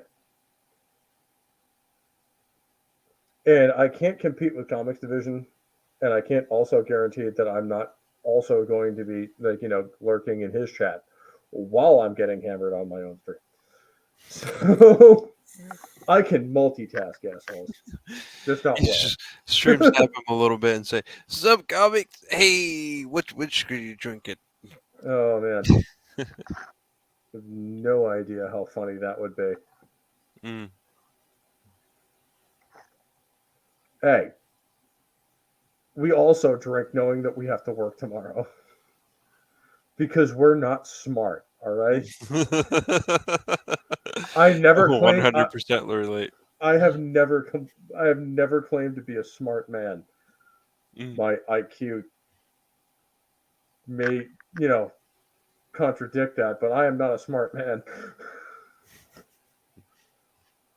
It's just I may be an intelligent the man. night. I may be an intelligent man. That does not make me smart. But with that being said, do you guys have any other bands you guys want to plug? Going for this kind of genre? Yeah, going into a new wave heavy traditional, like this has been something I've been introduced to as far as this week goes. Like, I know you guys have talked about it quite a bit too, but I'm sitting here thinking, like, what would I get into? And And now these you see bands, why we were talking about it as much as we yeah, were. these bands, I'm sitting here thinking, oh shit, like this could actually be some really good metal. It could lead some really good things. So, yeah, It already has. yeah, Always. yeah, yeah. Definitely, I'm keeping my ears to it for sure. And chat, that's true for you as well. If you hear a great band in this vein, I really, really want to hear them. No, I hear them because I am always in the hunt for new bands to listen to, new stuff to do. Like, this is one of the reasons I started my channel, is not just so we can recommend bands to you, but you guys can recommend the shit you love listening to us. Yeah. And even if I don't react to it on stream, I will listen to it. And most of the time, honestly, like 98% of the time, I'll say you guys have been absolutely on point. The chat is awesome also. The chat is always awesome. Mm-hmm. Like, you guys know more than the panel ever will. Like, hell, the Sentinel was in the chat before he was actually on the panel. I graduated. Although that was kind of, I always wanted to have you on the show. We just got out of contact. That's right. You were supposed to. You contacted me in like late 2021. Yeah, you were supposed to be on Rock and Roll Religion episode 1. Which I'm glad it happened when it did, because I forgot that when we did the Screaming for Vengeance episode was the 40th anniversary of its release. Yeah, it lined up perfectly. I remember you guys talking about it. Like every single episode I've been on that you've had Sentinel on as well. It's like, this is a thing we've been planning. Like it really does sound like it's been a thing going on for longer than I've been here. Since before I had a channel. Yeah, yeah, definitely longer than I've been here. Then for sure. Since before I was doing music content on my channel. Okay. People who dig into the early days, I just did gaming streams once a week. Oh, okay, okay. And I had fun doing that, but then this idea came to me kind of out of the blue. Yeah, I can't remember how we started talking to each other. Well, I mean, I saw your profile picture on Twitter and started texting you because I'm like, wait a minute, this dude knows what's up. Okay, all right. No wonder I forgot. I was kicked off of Twitter in March. I was kicked off even before that. So, how'd you get back on? Years in the making, it sounds like. Neither have I. Haven't. I'm waiting for the day I get kicked off. I'm chilling for right now. I'm just chilling, but like I know I'm just gonna say some shit that will piss off people on Twitter. I'm just waiting for it to happen. I'm waiting for it to happen. That's when I just ripped the Band-Aid off and made it happen and just said some really offensive shit. Oh man. Like, I know I'm gonna get yeeted off of here. For some point, I might as well earn it. Yeah. Admittedly, I don't spend a lot of time on it. Like, I just don't. And you know what, Fizz? There's no shame in hip hop at all. Like, I actually like a lot of hip hop stuff, especially the early stuff. Like Herbs, I know you're old enough to remember. Sentinel, I think you're about the age too, where you remember NWA. Yes. Mm-hmm. Mm-hmm. NWA, Public Enemy, friggin' Ice Cube. all that I kind mean, of Ice Cube. I mean, I yep. think he was part of Public Enemy at one point, or Yep. NWA. Yep. NWA, he was. Although I will say, Today Was a Good Day is still one of my jams to this day. Just because it's such a chill song. Yeah. It is so good. It's so good. But I know you just got into punk, and I think you're gonna like it. I think you're gonna like a lot of rock and roll, because you know what? A lot of hip hop and soul and funk is based on rock, Mm-hmm. and vice versa. Like I love a lot of funk stuff because the bass work is phenomenal.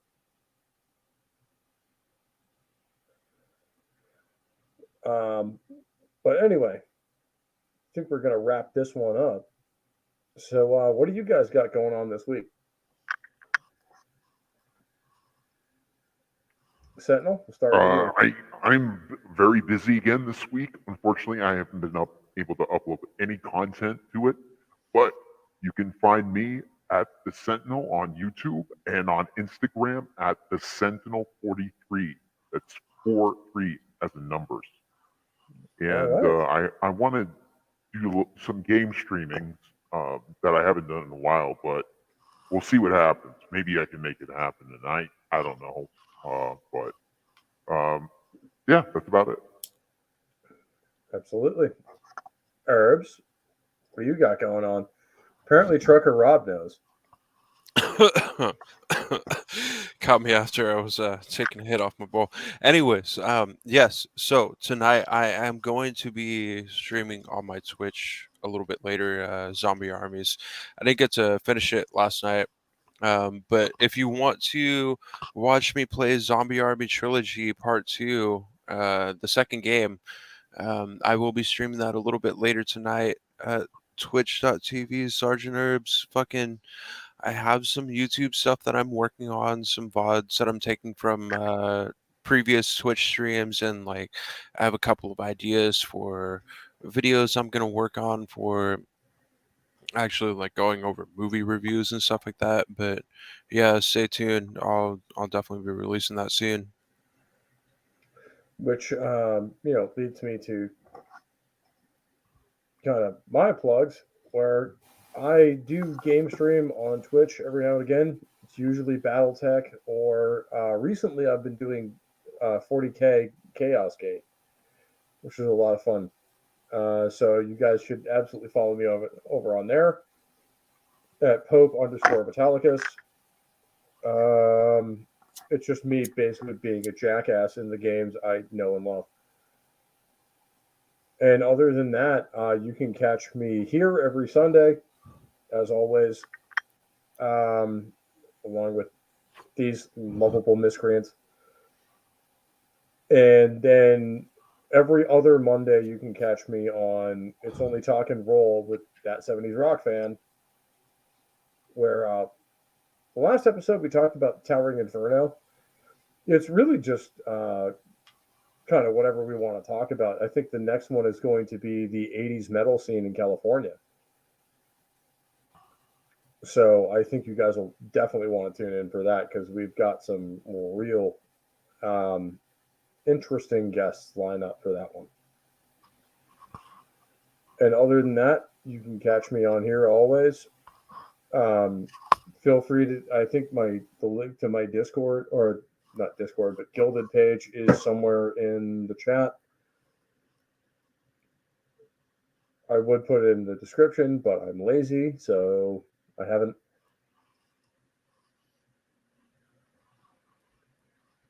But no, thank you all for coming out. Chat, you guys have been amazing as always. Herbs, Sentinel, thanks for showing up week in, week out, and dealing with, my random stupidity. And to the rest of y'all, stay healthy, stay safe. I love you all, and we'll catch you next time.